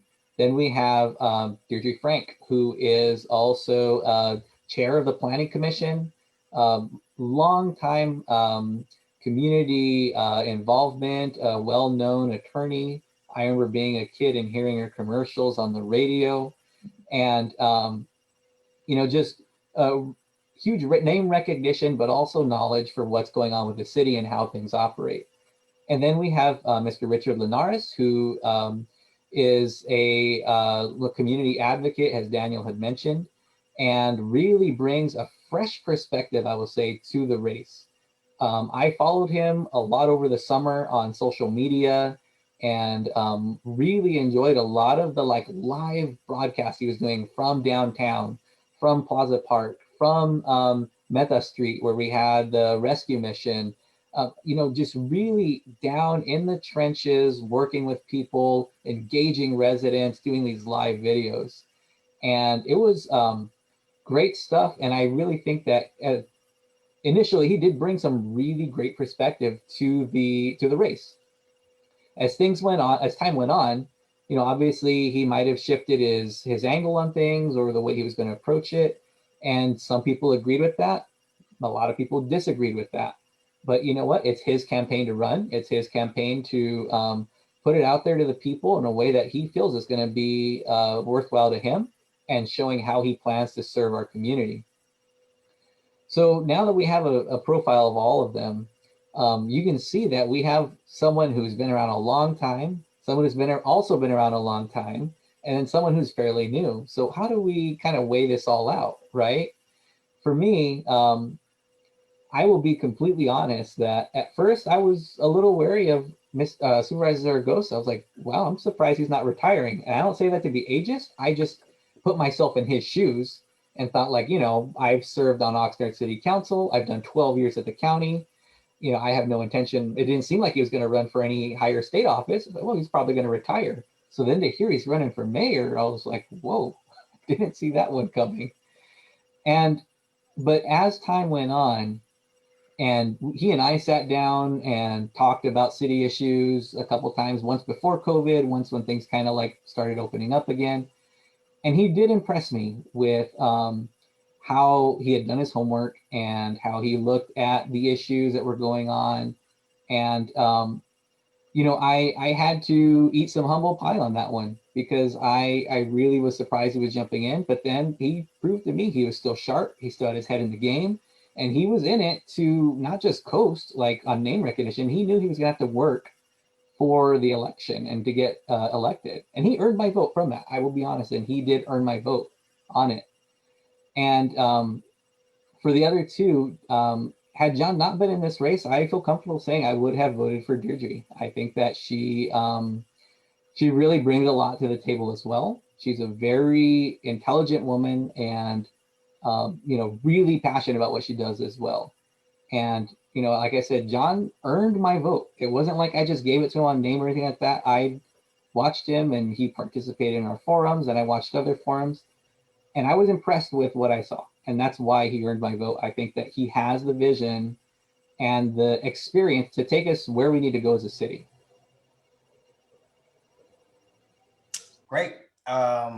We'll jump to Yadi on your thoughts about the candidates for mayor. I'm very much aligned with Gabe with that. We do know John, so on a personal level, we already, know his story and background and, you know, what he's done since he's an Oxnardian since the get-go, and, you know, who he's been in the community growing up from, you know, farm working parents and all of that. But for sure, and I don't want to kill her name, but Deirdre, or I'm not sure how to say her name, you know, super qualified too. But I feel John just has the heart and soul for our next mayor, and hopefully we'll know soon that he will win. For Richard, I know him on a personal level too. I must say, I think his intention, his heart is, you know, in the right place, especially with what he does with the homelessness and all of that.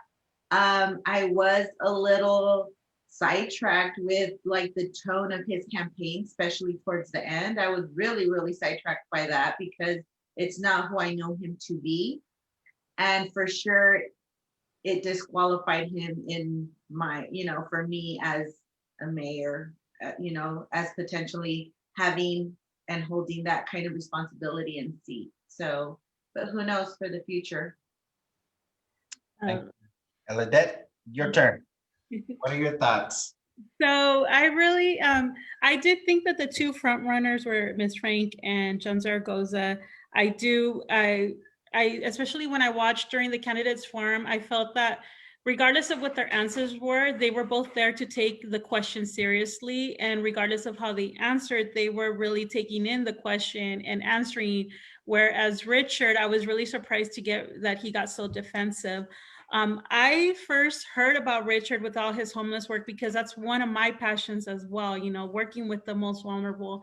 And I really am surprised at the tone that he took with the community, where he started getting a little bit more aggressive.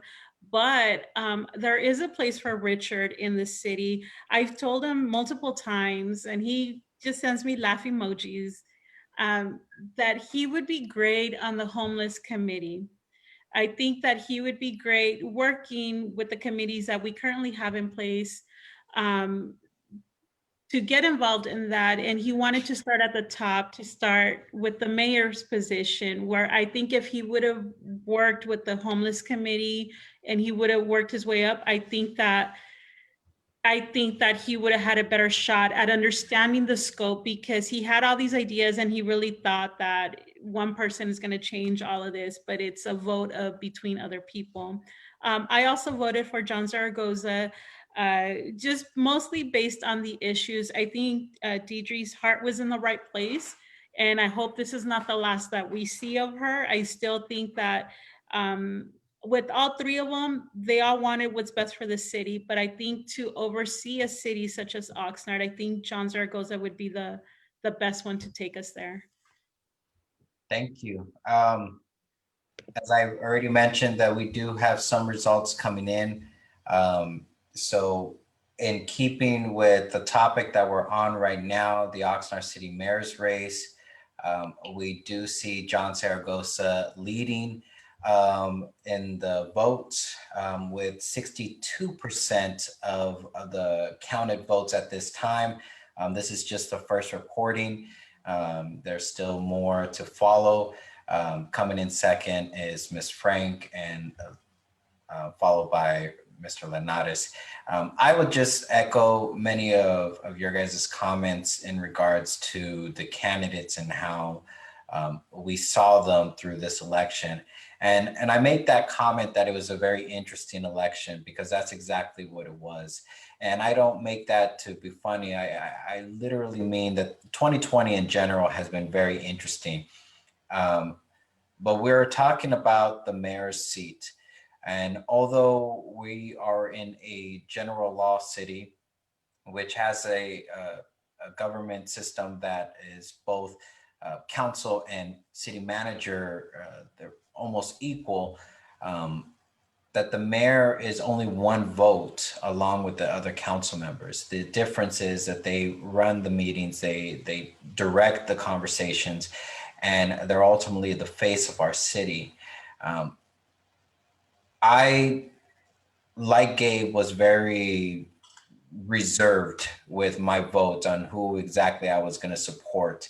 But I had multiple conversations with Supervisor Zaragoza, and I questioned him a lot because As many of you guys know, I have a 4-year-old and I have a 2-year-old.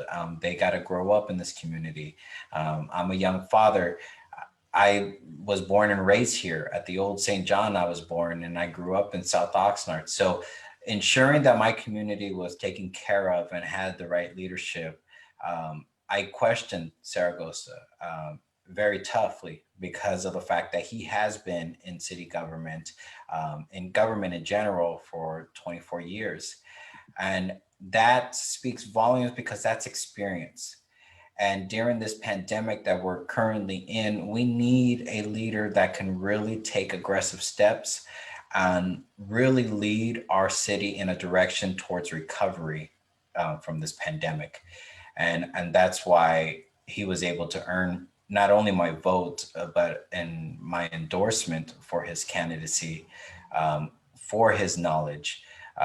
Regardless of what occurred in the past, I'm looking towards the future and hoping that he leads the council, whatever the council is made up of, in the right direction, working alongside with the city manager, who has great ideas and a great drive to really help improve the city of Oxnard and has already taken steps towards that.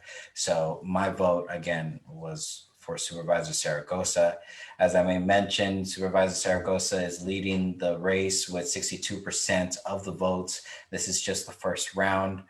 What is the percentage of Frank?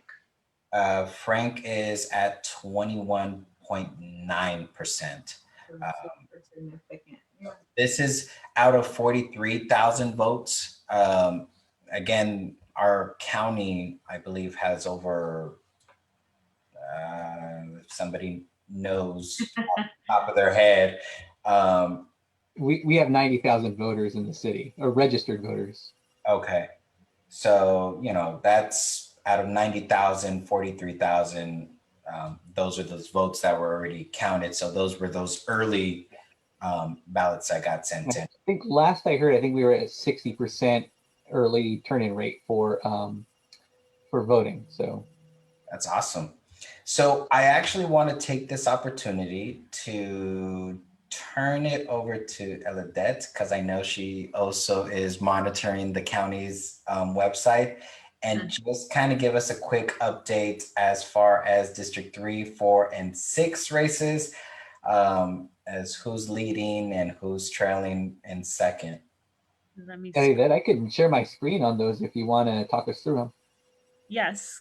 Sure. So as the ones I'm excited to get out their measures are really, some of them are really close. Let's see. So Measures? District 4. Oh.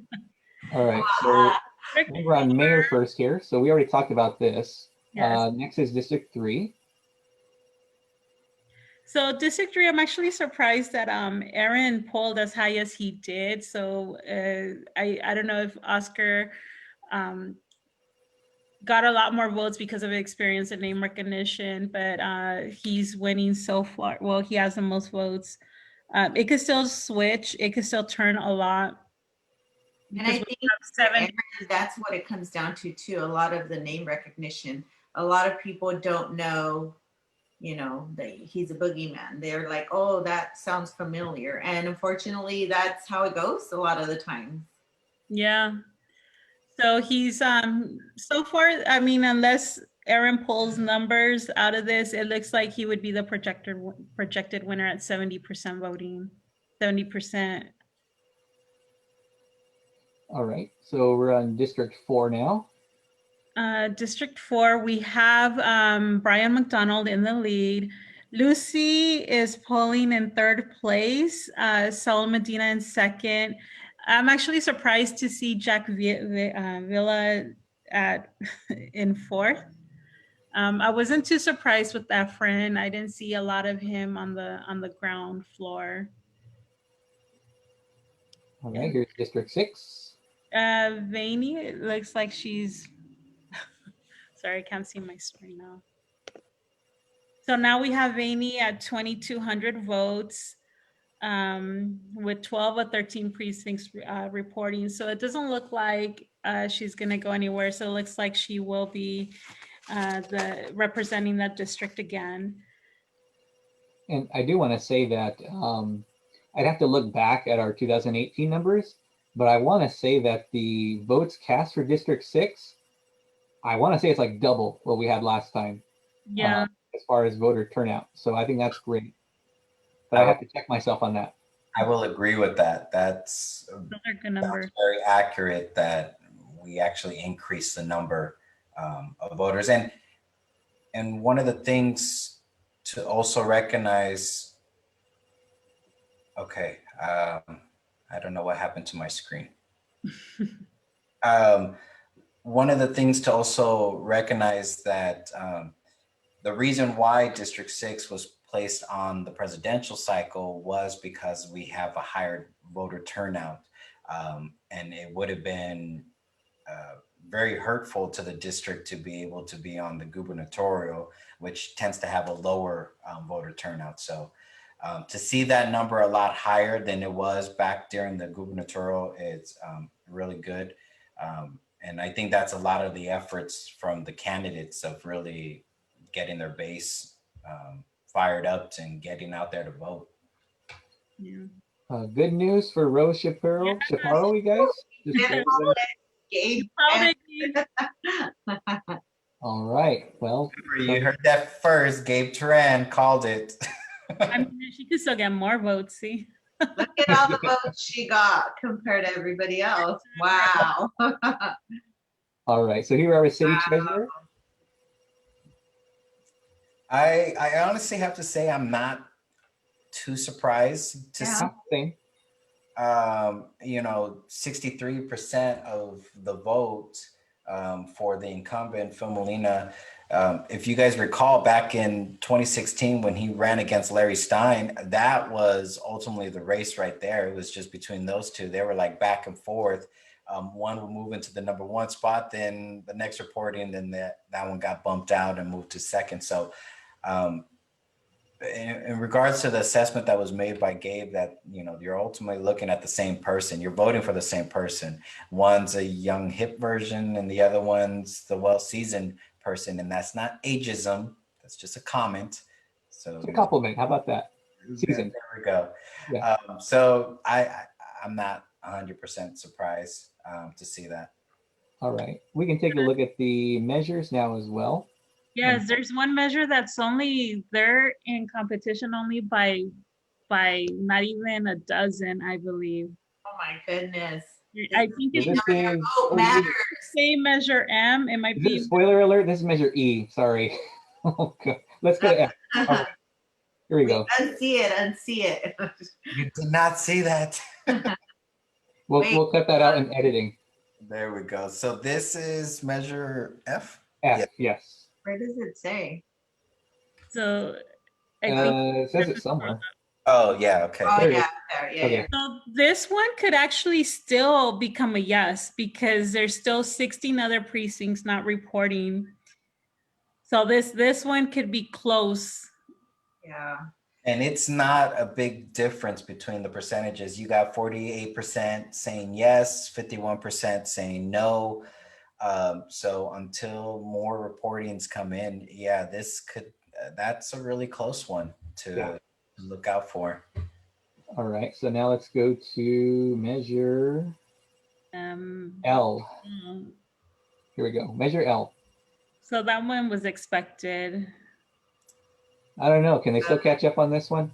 Let me see. I mean, you're looking at, you would have to get what, 11,000 more votes. Somebody's holding out. Right? Someone's holding stash somewhere. You know what? I'm very pleased to see this. Yes. You know, because this is ultimately saying the residents of Oxnard that there should not be that much power in one person's hands. And, you know, I don't see it flipping. I see it remaining to be a no. Again, it's polling at 62%, 63 if you want to do the whole rounding the numbers. And the yes vote's only at 37%. So I think this is actually might just get voted a no. Yeah, I would agree with that too. Yeah. All Yay. right, so we ready to look at M?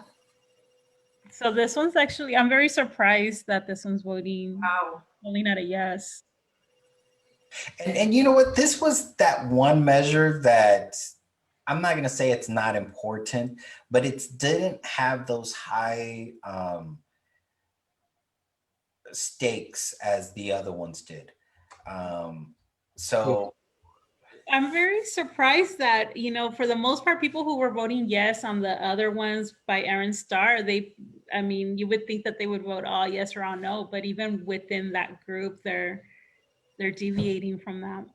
Which But is kind of good, even if it's not going towards how we wanted it, that they're actually paying attention. Yeah. That's ready, good. Ready It's for still N? very close. So N's a really close one, last I checked. Here we The go. This one is the one I've been looking at because look at how close that is. they're like separated by a percentage. Oh my goodness. There's only like 29 between them. It's very close. So this one is going to be the one to watch between the measures. Now, just a reminder to our viewers that this is the measure that sets certain standards for the road conditions. If those standards aren't met, Measure O funding sunsets a lot sooner. And as we heard from Tom Cady earlier, that Measure O does not only go to one particular area, it goes to an array of different areas to city employees positions, Fire Station 8. It just saved Fire Station 2 or Engine 62 in South Oxnard, Colonial Boxing Gym, library. It goes to a huge number. So we will continue to monitor that one. That is one that is very, very close. Again, it's off by 29 votes. 29 votes at this point, with 16 precincts still needing to report. A real quick thing too that I think is worth mentioning, since we've gone over all of Aaron Starr's measures, is with the exception of Measure F, the interview that we did with Alex Nguyen last week that was just published last night. I asked him, like, hey, with Measure M from 2016 getting challenged in court and then going to a court of appeals and being found to be invalid by that court, is the anticipation that some of these other measures, if they pass, would they be challenged as well? F was the only exception to that. Otherwise, the others were unlikely going to be challenged based on the negative effects they would have on city government operations if they were to pass. So that's something to stay tuned to as well, if any of these pass after this election. I also just want, in keeping with local elections, I just want to bring up the Oxnard Union High School District. Leading in that race is Elizabeth Boteo at 28%, and trailing in second is Steve Hall at 25%. There we go. Thank you, Gabe. So this is what we're seeing right now. Boteo and Hall, and I'm probably saying that last name wrong, and I feel bad for saying. All right, she goes by Botello, but it was vote for two, so they're the two top vote getters right now. Yeah. And then another race that we're looking in keeping with local, the Oxnard Harbor District, which is also another vote for two. Leading in the polls right now is Selena Zacharias at 42%, and following is incumbent Jess Ramirez at 35%, followed by Dennis O'Leary at 14%, and Arlene Frazier at 8%. If we recall, Selena was appointed Harbor Commissioner after the late Dr. Miguel Lopez passing. So we're going to continue to monitor these results as they continue to be updated. And in the meantime, we'll go ahead and move into Measure E, which is the city's 1.5 local sales tax initiative that was placed on the ballot by the city of Oxnard. And we're bringing Tom Katie back into the conversation, who is part of the committee in support of Measure E. Tom, welcome back again, sir. Thank you. What's the vote count for Measure E? I don't think I heard that. It's a surprise. Oh, it's a surprise. Okay. Until We'll do the discussion first. Okay. After the discussion. That works fine. discussion. Leave them wanting more, Tom. Leave them wanting more. Okay. That's fair. So Tom, again, this is the city's 1.5 local sales tax, which means all of that funding will remain here in the city, doesn't go to the county, doesn't go to the state. Give us a little bit more information of the benefits of Measure E. You know, Daniel, I think that the criticism and concern is that it's not specific. So the concern that, hey, this money can be used for anything, although they've outlined some general areas where they intend to use it. But if you become too specific, then it requires a 2/3 vote, which is very difficult to get. It's almost, the experience of most communities trying to get a 2/3 vote on a tax initiative is very difficult. Interestingly, a few years ago, they changed the threshold for school bonds to 55% because they were having such difficulty getting 2/3. So to keep it a general tax, you have to be general about the purpose. And I would suggest that Measure E, and I wasn't an easy sell on this, trust me, is the conversations I had with city leaders about this tax measure extended to, okay, what are the other options versus doing a tax? What's cannabis going to bring to us? Well, cannabis is going to give it an initial infusion of money, but it isn't going to be very long. I mean, right now, we're going to open cannabis licensed shops, and we're going to take away from the city of Port Hueneme. Pretty soon, Ventura and other places are going to have cannabis shops, and any business we have will get cut into there. So cannabis is not going to be the pot at the end of the rainbow. I think, the comment was made earlier about the wagon wheel. I mean, how many wagon wheels do you want built around the city to try through economic development? And could we even do that? Because here we go back once again to policy trade-offs that people don't really understand. When it was proposed to extend SOAR to 2050, nobody really came up and said, hey, in a few years, because we're not able to develop and get the economic development that we need, we may have to raise your sales tax. Nobody told the voter that it was like, hey, no cost, we want to protect the environment, let's go ahead and do SOAR. Okay. But I always come from the perspective of, hey, tell me if there's a cost to it. If there's a trade-off down the road, be upfront, tell me about it, and then I can evaluate if this is the best thing to do. So with SOAR boundaries, coastal areas that we are preserving, because some of our most valuable land is Ormond Beach. I mean, if you think about beachfront property that you could put development on and stuff, Ormond Beach there, but the wetlands are sitting right there, and would anybody want to do that? So I became convinced that there's not a way to build our way out of the structural deficit the city wants. So we now have the opportunity to vote and determine what kind of city do we want? What do we invest in our future, and in that future we can address some of the systemic problems that we have in the city. And they're not just, they're infrastructure issues. People want to compare us, well, why would we need this versus Thousand Oaks, Simi Valley, Camarillo? Well, Oxnard's been around over 100 years. We have pipes and things that, and infrastructure systems that are going to need repair or replacement that have been there much longer than those other cities.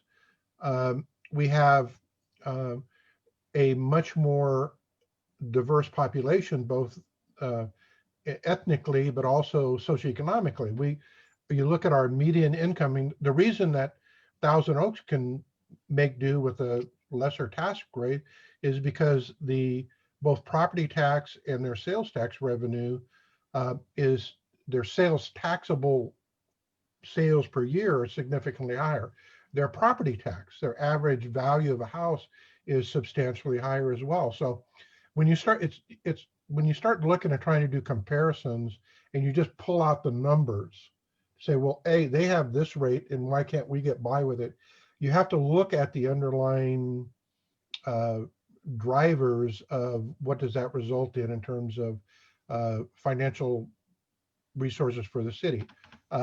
And then Thousand Oaks is virtually built out. They have a high value for their houses. They have, they have an Amgen and some other pretty high-end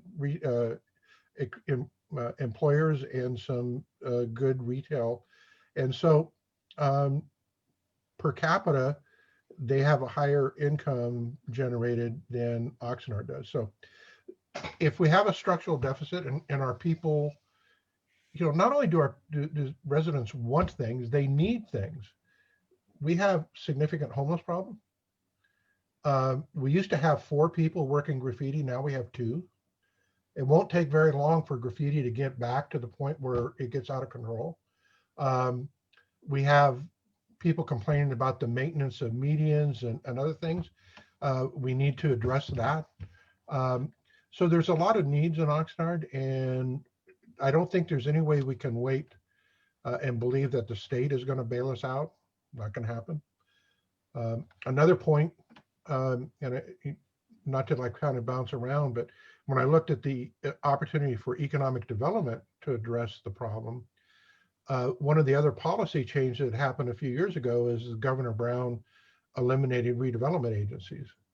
So we used to be able to go into the blighted areas and create a redevelopment zone and give incentives and use the revenue to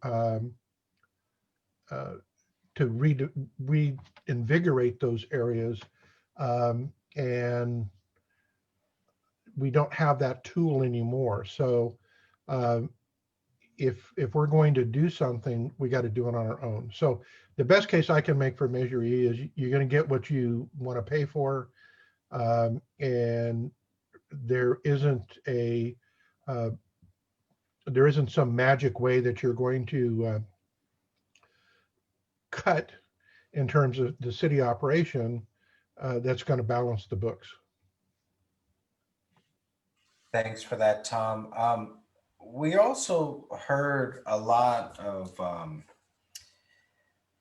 the city of Oxnard will have the highest percentage tax in the state, that no other city in the state will have this. As was mentioned by Gabe in one of his videos, that upon the sunset of Measure O in 2029, our sales tax level will actually be at the same level with the city of Port Hueneme, which has, I believe, roughly 40,000 residents compared to our city that has over 207,000 residents. What do you say to those comments when people say, we're going to have the highest sales tax, you're hurting the poor, and this is just one big giant slush fund for the city to continue to make poor decisions? But I think I think LA has a higher sales tax rate. And I think there's like, LA and 2 or 3 other places that actually are going to be at either the same or higher. And as you said, in a few years, Measure O goes away and we drop down 0.5 cent. The investment has to, you can't not invest in the kinds of services that you want. It's a, it's a long-term effort sometimes to make the improvements that we want in our city, because we have unique challenges. Not every city's got a railroad running through the middle of it. Not every city's got, a beach on one side and wetlands on another, and all of the things that come with that. I mean, one of the scary things right now is we have very little in reserve. If we have a major earthquake, we're going to be in trouble. And you hope nothing like that happens, but it's not an automatic that the state is going to bail you out. If there's a large regional earthquake, there's no guarantee that somebody's going to sweep in and bail us out. So we can't count on the state or the feds to do it. And sometimes, even when we get support from the state, for example, we'll get it for a few years and then they'll go away. So I know with mental health programs and others, drug and alcohol treatment, they fund a program for 2 or 3 years under a grant program, and then it goes away. And now it's on you, or else the program goes away. And you have people who, their lives depend on that, and they become a challenge in your community if you don't take care of them. So I don't think it's, if you think it's going to become a slush fund, then once again, your city council are the people who are the oversight for this. And if you don't think they're going to do a good job, put somebody else in there. But it looks like people are going to return the incumbent council members to their offices. So I don't know. That's representative government. It's not like it can be secret. I'm sure there's going to be people paying attention to what's going to happen if this passes. So I hope we have the resources to do what we need to do. Just one last thing, Daniel, I'm a real fan and supporter of community policing, and the cuts in law enforcement in the last few years has cut back on that. The community policing is hard work. It is more staff intensive than just hooking and booking people. And to work with the community and follow up on your commitments, you need to have the staff to do that. And if we don't invest in enough officers to go out and do community policing, you can't build those relationships when a crisis is happening. So you either pay now or you pay later in the form of huge rifts in the community. And if you look at places like Ferguson, Missouri, and other places where there's been problems with their police departments, and when they go in and they evaluate them, the first thing they say is you need to go in and improve your community policing. Well, we've had to cut ours back, and we need to do something about that. Yeah, one of the interesting things that came out of this Measure E is a lot of the people that kept going on about defunding the police actually support it, but the people that don't want to defund the police don't support it. So it was really interesting to see how when it came down to the actual bill, the people were saying one thing and they're voting the exact opposite. I'm very supportive of this measure, because, as you mentioned, community policing is very important.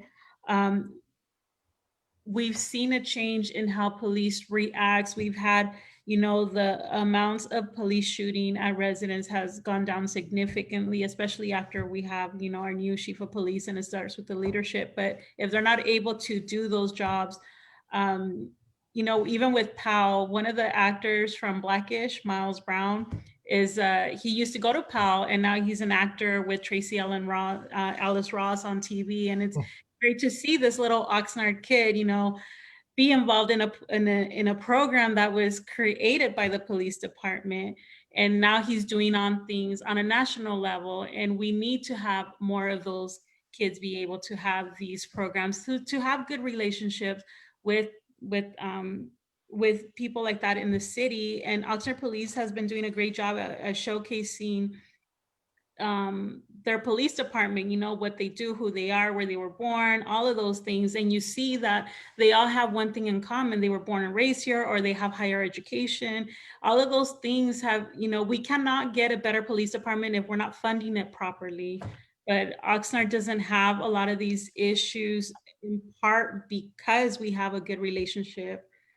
They focus their relationship on the police, with the community policing. Yeah, and to improve that, to do things like training and de-escalation and the things that people want to see police do better is going to take money and overtime, because you know, to bring officers in anymore, you either have to reduce your staff in the field or bring them in on overtime. And so it's going to cost money one way or another to do that training to improve what those officers are doing. And if you cut back their budget, how are you ever, I mean, it's like you're always going to be digging yourself a deeper and deeper hole.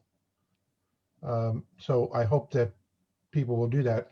And I was glad you hear, actually it was Karen Burnham and I that got PAL going down at Durley Park. So we took a risk on throwing a couple of rec people and a police officer together down there to get that going, and it turned out to be a great program. So Yeah, it's Thank never you. on a national level, the situations where, you know, he got to, I believe Miles used to dance or did hip hop, or I don't know, he did something at this with PAL, and now to see him on TV with these great actors. I'm a big fan of the show. It's great to see him on a national level. Great. Gabe? Yeah, so one thing you mentioned, Ellie, that really actually rings true with me especially is the idea of prevention. And I don't want to go too deep with it. Like my entire career, I've dedicated 17 years of my life to looking at the social impacts and long-term fourth dimensional thinking about prevention work in communities. And when we look at the challenges we have now, those are simply outcomes or symptoms of something that wasn't done in the past, either recently or long-term. So where we are now, if we are going to continue to divest in programs like Police Activities League and recreation programming and Colonia Boxing Gym, and all of these opportunities that young people in Oxnard need, not just that they get, but that they need, then the conclusion to that, the outcome down the road is going to be higher incidence of early initiation of drug use or other risk behavior, more participation in negative peer behavior, such as gang involvement or in criminal behavior.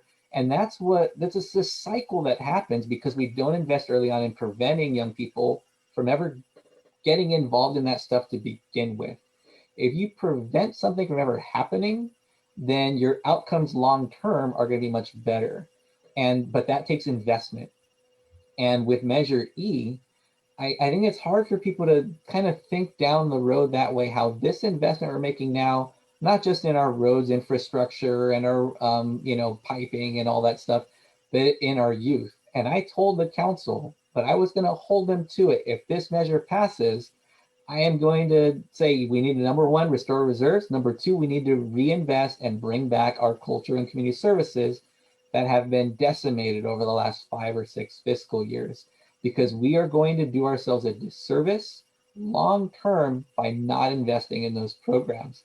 And we're not only cheating ourselves and creating more work for our police department, our social workers, our mental health workers, we're cheating our young people, our youth today who don't have the opportunities that they deserve to help prevent them from getting involved in the challenges that our city faces and has faced historically. So absolutely on that one, Ellie, I totally right here with you on it. Yeah, it's measuring the tangible with the intangible, because we're not going to know that those things worked until they worked. And I know that we've discussed this before, the working class, right? When parents are able to go to work and their children are somewhere where they're able to go to these after school programs, You know, when I had my daughter, I couldn't work because I had no babysitting. You know, my mom wasn't going to watch her. I couldn't afford daycare. It was more than our rent, right?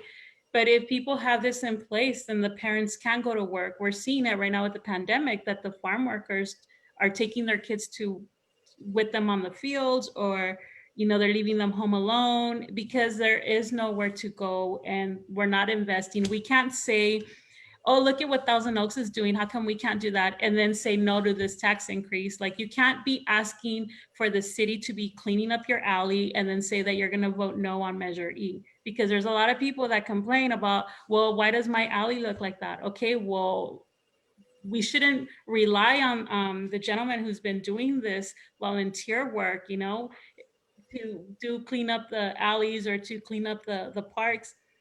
You can't be asking for all of these things and say, okay, but I'm not going to vote for this half a cent, or, you know, it's, you know, it's a big investment in the long run, and we're going to get it back multiple times over. Yeah. And two things to that real quickly. Number one is the investment. When you look at the research behind prevention work, every dollar that you invest in prevention programming saves you $7 to $13 later on down the line in the criminal justice system, in healthcare, in all of these systems that we invest in to treat problems, to treat issues. We should be preventing things so we never get to the point where we need treatment to the level we have. The second point I want to make is exactly what I've been saying for months now, which you brought up, Ellie, that people who say they want more services, but they also at the same time don't want to pay for them. And the thing is, you can't have it both ways. And Tom, if this thing doesn't pass and it needs to come back in 2 years, that's the tagline. Measure E, you can't have it both ways. No. Absolutely. I just want to say it's almost like pride in ownership. You know, this is our city, this is our future, this is our kids, our community, and we should want to invest. Now, I know there's a narrative and a conversation about, well, past management and them not doing right by our money. And that story kind of just keeps going without there being a pause and reflection of, yes, that did occur at some point, but it's not what's happening now. Let's get on the same ball and let's invest and be on the same page and align with each other and creating the communities that we want to create for ourselves. I'll just say one thing, because this is me playing devil's advocate on this, because this is a narrative that has been put out, is I already pay my taxes. Why isn't the city doing their job? Why do we have that volunteer who I appreciate him doing that, and all those others that are joining him? But the flip side is, why do I have to pay more when I already pay? And that's me playing devil's advocate, because believe me, I am in support of Measure E, but you know, I gotta. It's valid. Conversation about that. One of the ways that you could see how healthy the city is what developers it's attracting. Right now, we attracted people from Orange County because they love the city. You know, they love that what we're doing here, but they had nothing to do with that, right? Why do they love it? Because of our community policing, because of all the things that we put into place. They didn't contribute any of that. If anything, the city had to make them do the right thing for them to come and develop here. But it's a valid question. Why are we paying if, you know, why are we paying? And, you know, it's because we need more of these services. We actually had budget cuts. And I believe in one of Gabriel's and Gabe's videos, you talked about, like, it's kind of like when you have groceries, right? You have a $20 bill, but you have a budget for $20 next month. That bill is still going to be $20, and you still it's going to but those budget cuts that we implemented already, they're not getting smaller. We're still doing all the same things the city was doing on less money. And we're seeing the results of that. People complain about the alleys. It's like, okay, we'll report it and let's get a handle on it. But we had to really, you know, as Yadi said, she mentioned how, you know, we have to keep pushing forward and moving forward now, and stop reiterating the past of these mistakes happen. Okay, now we know better and we do better. So now we hold city council accountable harder than last time.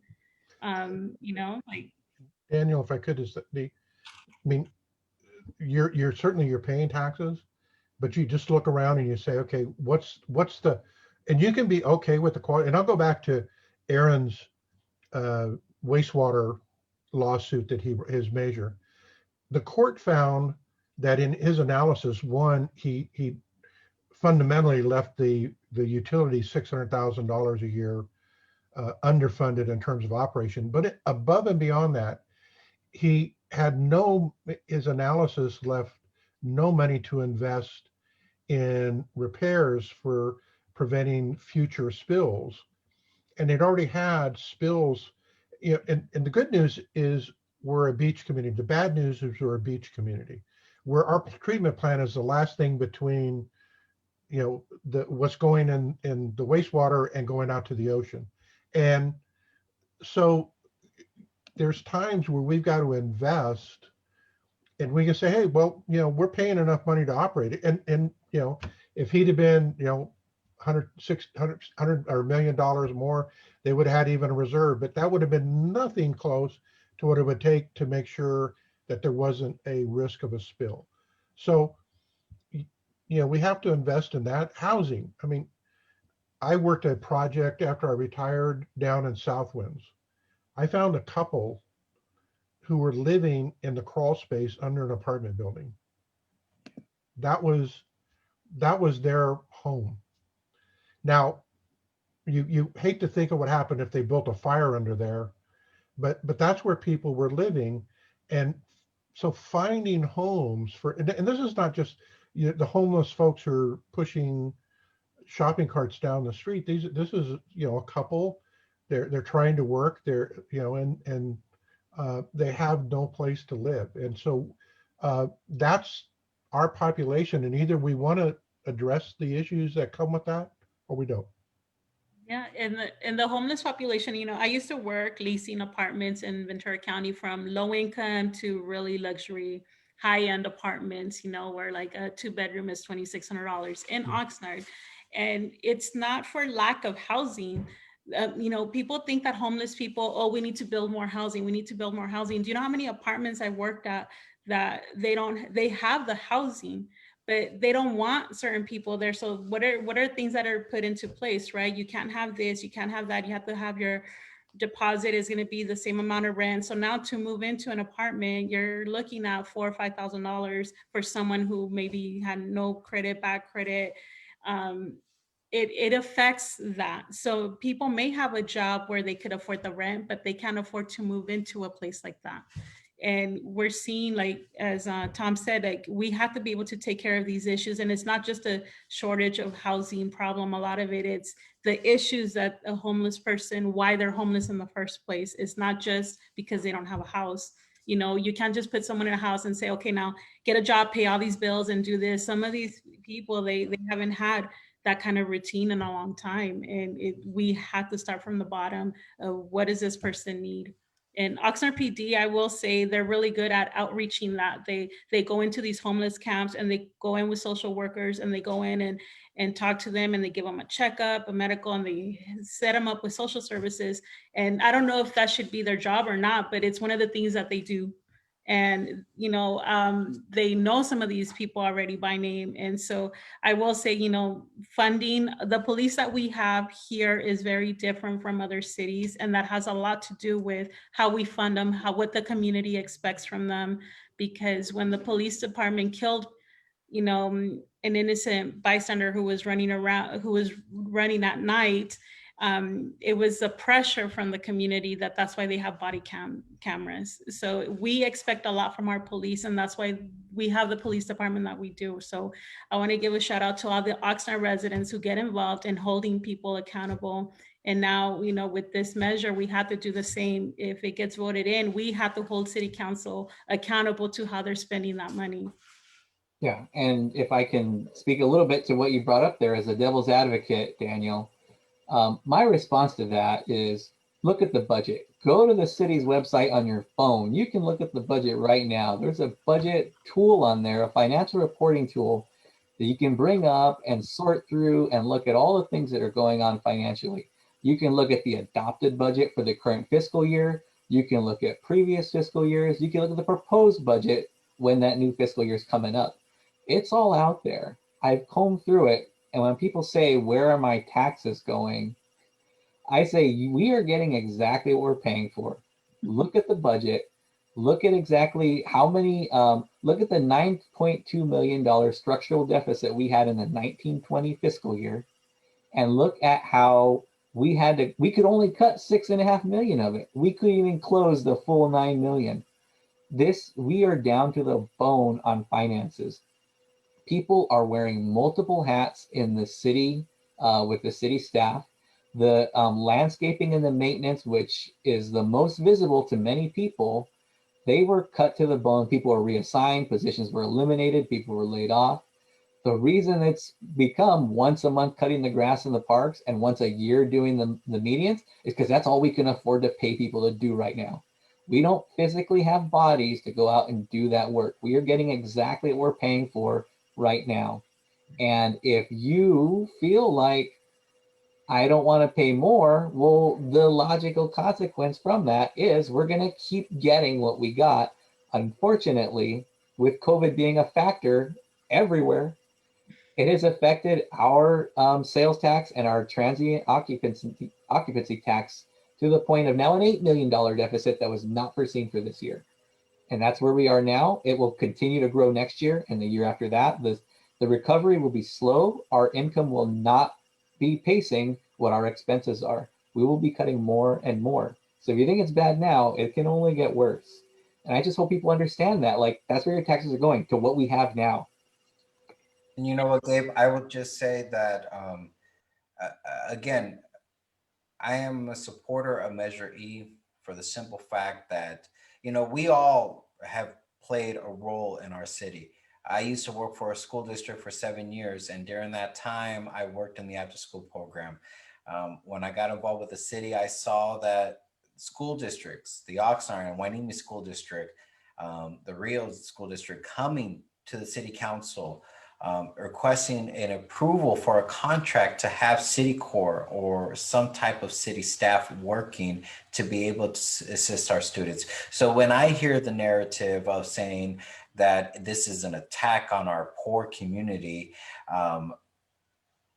the city provides a lot of services. And Lidette, you made the mention in regards to the after school program about how our farm workers are having to take very extreme measures to ensure that their children have some type of care during this pandemic. And Tom, you made mentions of hardworking people not being able to have a home, a roof over their head, and living in the most horrible conditions.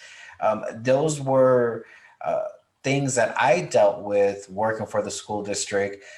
Multiple families living to 1-bedroom apartment of like 2-3 families. It's ridiculous. Gabe, your comments in regards to we get what we pay for, lack of better words. Our city is growing so fast. An estimated number, the last census put us at 198,000 residents. An estimated number brought us to 207,000. We won't know for another year or possibly 2 years what the 2020 census brought us. But the fact of the matter is we can look around and we can see that we are well over 230,000 residents in our city, which means more people are using our roads, more people are using our wastewater facilities, all of our enterprise funds are being used more city services, more housing is needed. It is a huge load that we are expecting from our city, but we're not wanting to pay more. And we look at Porinimi, which is minimal to us, and they have the highest sales tax in the county at 8.75%, followed by Santa Paula, which is, again, is right there on that same level, and they're at 8.25%. We are tied at third with Ventura at 7.25. So all of those comments are great. And it is something that the residents really need to think about. Like, we need to take pride. And Yadi, and I agree with you, we have to stop this narrative. Oh, well, past management. We can say past management until we're blue in the face, but it doesn't matter. we have a pretty much a whole new executive team. We can't expect them to continue to pay for the mistakes from past executive members that have been gone for nearly a decade. So that's my little rant on that. It's just so frustrating hearing those comments, and people not really thinking and realizing, yes, we are paying these taxes, but you're expecting gold level, but you're only willing to pay bronze. That's it. To go back on your comments, one of the criticisms that a lot of people are bringing up with this measure is that they're saying it's going to hurt the poor and the working class community. But I just want to reiterate that this doesn't affect groceries. We don't get taxed on groceries, our medical, on utilities, all the essential items that we currently do not get taxed on. When I wasn't working and I was considered low income, my husband and I never had to go on government help because I could still buy fruit, right? Oranges are like 3 pounds for $1. It literally is 3 pounds for $1. You're not going to pay tax on any groceries, on your medical, on your utilities, the essentials. So if, it's good, it's not affecting that essence. So, someone's still living on that income that they're using it for that. That's not what it's affecting. Yeah, and let me say to that too, I'll be completely transparent here that the last barrier for me to support this, because I originally did not support it. When I read about it, I got the 2 polls that happened a year ago. I mean, I thought, yeah, you know what? We need to figure this out some other way because of that, because of the disproportionate effect on our low-income residents. But the thing is too, that I was on the phone with the city manager himself and discussing my concerns about it. And he finally, said, look, here's the thing though. Yes, this will affect the low income people in our community. It'll affect everybody. It'll affect people who come to Oxnard, who come to Costco, who come to Best Buy. It'll affect them as well. Not just, we don't live in a bubble with walls around our city. But he also said, if we have to cut services like the library, and our low-income families rely on the library for computers or for internet access, people who have computers and internet at home, they're not going to notice that. Sure, it's going to be a bummer they can't go to the library, but people who rely on that service are going to be disproportionately affected. People who don't live in maintenance districts, like in the newer neighborhoods, and pay extra, when we cut again landscaping, the lower income and older communities are going to be the ones that are affected when there's an even greater maintenance cycle for our parks and our medians. The higher income places and the newer places are not going to be as affected. They're not going to see it as much. And when I looked at it that way and said, what do our low income residents stand to lose versus how will they be affected if this tax passes? It was a greater cost benefit for me. Like, you know what? We all have to pay more. It won't fall on groceries and things like Ellie that mentioned. But if we don't pass this and things get worse financially for our city, the effects to our low-income residents will be 10 times what we were looking at, not financially, but socially. And that's what got me over that hump. I'm out there for our residents who don't have a voice or who don't feel like they feel represented. And I realized, you know what? I need to have them keep these services that they rely on so much. And if this is what we have to do, then I'm going to support it. Whether it passes or not, I need to support it for those reasons. Thanks, Gabe. Gabe, if you can bring up that Yes, screen. Tom, final comments while Gabe is bringing up the results, the first results for Measure E. Measure E. I will refresh. I've been refreshing every like 2 minutes, but let me check it out. See if we make sure it says E. Okay. So any final comments on the measure, Tom?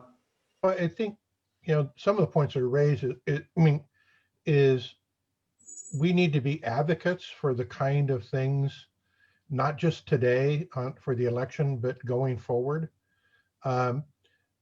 Because I think it is,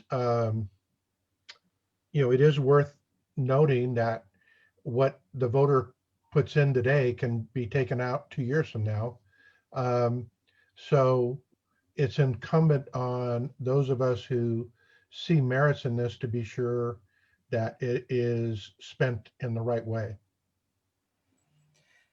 Thank you for that, Tom. As we see on the screen, thanks, Gabe. Measure E is ahead with the yes votes at, what is that, 53% of the votes at this time.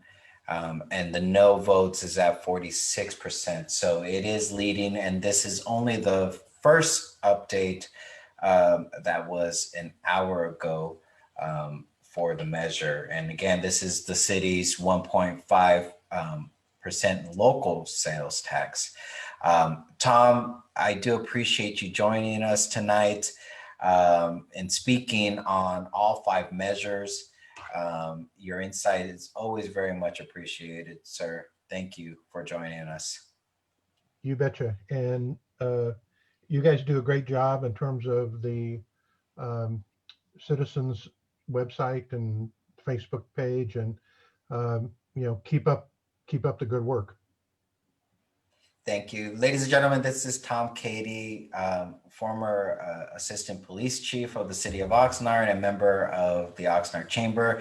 Thank you again for joining us, Tom. We have finally made it to the county supervisor race, the race that we've all been waiting for. How exciting. So this is the county supervisor race. Mayor Tim Flynn versus Mayor Pro Tem Carmen Ramirez. This is an open seat, as current supervisor for the 5th District, John Zaragoza, is terming out, so he would not be eligible to run again for that seat. This, you know what, Gabe, just go ahead and bring that. Let's take a look at it. Jaws music.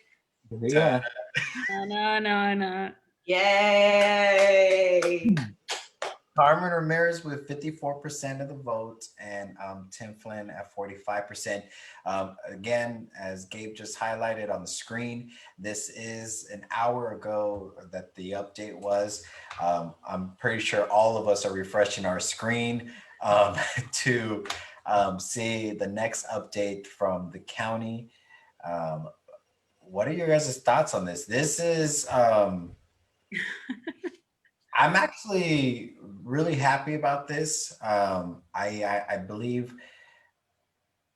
Carmen would actually be a really great fit on the Board of Supervisors. And, you know, I had an interview with her a couple of weeks ago, one-on-one, and I asked her, I'm like, you know, if you win the seat, you are one of like the newest members. You know, we have Matt Laverne from District 1, who's replacing Steve Bennett, who I believe also termed out this year. We have Callie Long, who just won her 2nd term. We have Steve Huber, who just won his 1st term 2 years ago. And Carmen Ramirez, the only like senior member on that Board of Supervisors, is Linda Parks from District 2. And she pretty much told me straight out, I'm not new to county business. I've been involved in county business. I've represented the city. I've represented myself. I'm not new. And I was like, okay. It's really great seeing these two go head to head, because Tim Flynn used to be my teacher. I took some classes at Oxnard College, and he was one of my teachers at that time before he got into politics, and he was very involved. He's actually one of the reasons why you guys remember the old St. John's was in his neighborhood, and the developers hadn't done anything with it, and it was attracting a lot of crime. And before he became a politician, he went around the neighborhood saying, hey, you guys have to do something about this eyesore. It can't be in my neighborhood. It attracts, broken glass, graffiti, and all these things. And this was when he wasn't running, and then he ran a few years later. And so I supported him. During the recall, I supported them. I phone banked for Carmen. Every time I had an event, I would invite Carmen in her district, and she would always show up. I did I hosted a career day at a school at a Marshall, Thurgood Marshall. And I asked Tim Flynn, and he came and talked to all the students about how he uses math. So it's really, I mean, it's great to see these two running because we do have good choices representing the city. So I expect it to be very close. I mean, we still have a lot more precincts that have to report, and it could still go to Tim Flynn. Yeah, but Carmen, I mean, she's been, when you talk about the heart and soul and, for the environment, when Cause, was really pushing forth to get rid of the power plant, I forget the name, but, she was very present and active for all of that. And a big thing for Flynn, recently was that 100 grand, donation. That was just like, what? Because for me, especially in politics, it's follow the money. The money will lead you, beyond what anybody can say and claim. You follow the money trail, and that's where you find what people are really about and who's gonna, what special interests are going to play into the role that they're going to have in any of these seats. Yeah, like what do they want out of it? I believe it's the county who's going to be responsible for the wharf, right? The development that they're fighting over. And, some of the people that donated to his campaign are the oil industry, the developers, the designers who develop these apartments and all these things. So what do they get out of it for giving him $100,000? That to me that ultimately is why I voted for Carmen, because she's always thinking with what's going to happen from here in 10 years. And so that's where I gave my vote to, because she was seeing this, like, if we do this, this is what happens, the consequences. Well, one good thing about her that I liked, now I'm outside of this district. I'm in District 3, so Kelly Long is my supervisor. But I support Carmen for the simple fact, like, yes, she wasn't born and raised here, but she has been working in this community for decades, well before she got onto council or before she was even known in the city. She was a really strong advocate of the La Colonia neighborhood, helping them with legal services. That is commendable. It really truly proves that you don't have to be born in a community to have love for that community. And she has demonstrated that time and time again. Yes, not everybody agrees with her approach. Not everybody agrees that she may be too extreme when it comes to environmental. But at the same time, we also have to remember that this is our community. We want our children to grow up in a healthy community, and we don't want to be the dumping ground for the state or the nation or whatever it may be. And she has proven time and time again that she truly cares about this community and the future for this community. So I'm really pleased to see so far where those results are heading at. And I hope they continue to stay strong. But again, that was just the first round of the reporting. And I believe it's only 70% that is displaying that has actually been reported for that. If you, Gabe, if you share your screen and you go to vote types, you can see the difference in how people voted through mail and through the election. I don't know if you could pull that up on the Carmen and Tim. There's a tab that says vote types right there. And you could see how a lot of his votes, I mean, it was still very close, came today, but the mail votes went to her. Okay, so the orange is the mail, those that voted by mail? Correct. Okay. And the teal ones are those who voted today. The green ones. Okay. Well, yeah. She's almost at, 19. Most of the majority of her votes, she's at 18,542 that came in by mail. So that's really strong. I know that it was harder for her to, go pound the pavement, but she was still out there talking to people. Well, she had a great showing. She was the first one to announce that she was running for the supervisor seat at the end of last year. So she was already, speaking to residents, speaking to local leaders, local organizations for that race. And everybody was coming in, trickling in when the filing period opened. And I believe Tim jumped in like at the last possible week of the extension. And he ended up becoming, in the runoff against her. But this only proves to see the high number of vote by mails, was that she did have a good campaign. She was constantly posting on social media. And yeah, she couldn't do the traditional door to door, which Tim Flynn is very well known for. And he proves that every time when he takes off his shoe and talk about that he's investing in leather. But so far she has a really great showing, and it's contributed to her hard work that she's put in. Yeah. And Yeah. one thing I want to throw out there too is I brought up some other election results from the past. They've gone up against each other. They went in 2012, they both ran for mayor. And you can see here that they were separated by about 1,400 votes. It was really close for them. And there were two other candidates in that year who also ran for mayor, and Tim Flynn ended up taking it. Then go ahead. I forgot that Donald was in there. I thought it was just Pinkard, Ramirez, and Flynn in that race. Okay.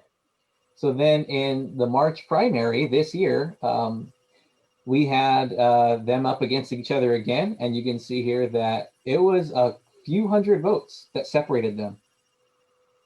And that was again an indication that I think voters really really have confidence in both of them if they voted for them in the past, or whichever way they lean towards Carmen or Tim. And when we look at this tonight, we're still, this is a pretty big lead right now, but keep in mind that this is 63 of 90 precincts reporting. We'll see how much closer it gets or if it changes at all. But just based on this, it's a close race, just as they have shown that they do every single time they've gone up against each other. So I agree with everything that was said. For me, obviously, it's a difficult choice because I have my own history with Tim Flynn. He was actually my Saturday school teacher, and when I was in high school. And you don't go to Saturday school because you go to get like extra credit, just FYI. Gabe. I know, but that being said, I also did some work with him through my neighborhood council. He came out and did some stuff for us as well. And Carmen is our district city council member as well. And so I've done lots of work with both of them. They both have some really great strengths. It was a difficult decision. At the end, for me as an individual, it really came down to exactly what Elliot said, was looking towards the future. And I think Carmen's vision really edged out what I see from Tim's vision of the future. And if you remember from our candidates forum, he kind of put a back seat to environmental issues and climate change versus bringing jobs in, which jobs are absolutely important. But that to me is a very much like right now thing versus we need to have this long-term thinking thing. Because this long-term thinking about climate change, well, jobs can come along with that as well. But to me, that was kind of a helping point in my mind, at least, when I saw that. And just seeing where they differed helped me decide as a voter. I think for a lot of people, that remark that he said about the environment, that could wait. And he said, I don't know how he meant it, but he said, oh, I give credit to Carmen for all this environmental stuff because she's been on the forefront. I think that really hurt him because you can't wait on something like climate change. And he really pulled back and said, yeah, it wasn't important. But, some of us, we have little kids, right? I have a 10-year-old daughter. I'm not looking at my future. I'm looking at her future. And to me, I really feel that comment. I saw it on Twitter, right? Like, I felt like that comment really hurt him. And I think it could have been a closer race had he not gone there. But I really think that hurt him. And then when it came out that the oil gave him money and it just started people, I think it turned a lot of people away during that time because she lost to Tim Flynn in the past. And now, look at the results today. I think him talking about that and then talking about the jobs, and later we found out it was Amazon that he was talking about. It wasn't necessarily enough to undo the damage of the environment could wait. We're a beach community. No, it can't, it cannot wait here. I will just say that there's been a lot of comments in regards to what happens if Carmen wins the seat.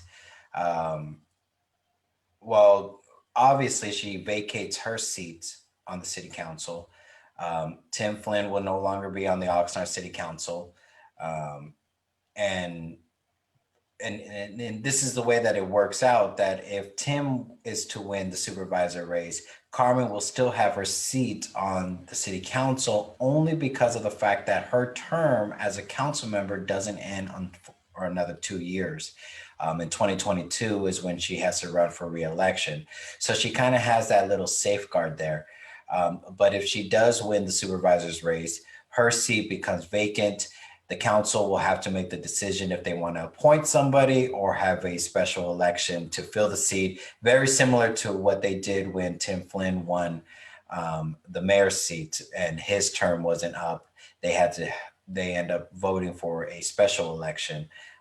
And that's how Bert Perello ended up getting on the council during that time. So just wanted to clarify that. We have reached the end of our show. I appreciate all your guys' feedbacks and comments throughout the night. We talked a lot about the measures, the council candidates, the treasurer, the clerk, the mayor, Measure E, and the importance. We saw the election results for the first update. Some measures we're going to be watching a lot closer. And one just really shocked us, the Measure M, where it's leading to be approved. And that's the one for the city meetings, procedural rules to be changed. The other ones are just trailing. Measure N is neck to neck, less than 2% difference between them. So those are definitely something to be looking at. Let me just double check one more time, see if there's another update. I just checked. I'm checking, refreshing my screen. Yeah. And there's a presidential election happening too, folks. So pay attention to that one. But yeah, I just checked it right now, and I won't call it, but it's a pretty big difference. So thank you. I'm sorry? Oh, no, go ahead. I just want to say thank you to you guys for joining me and contributing your guys' thoughts and comments to everything tonight.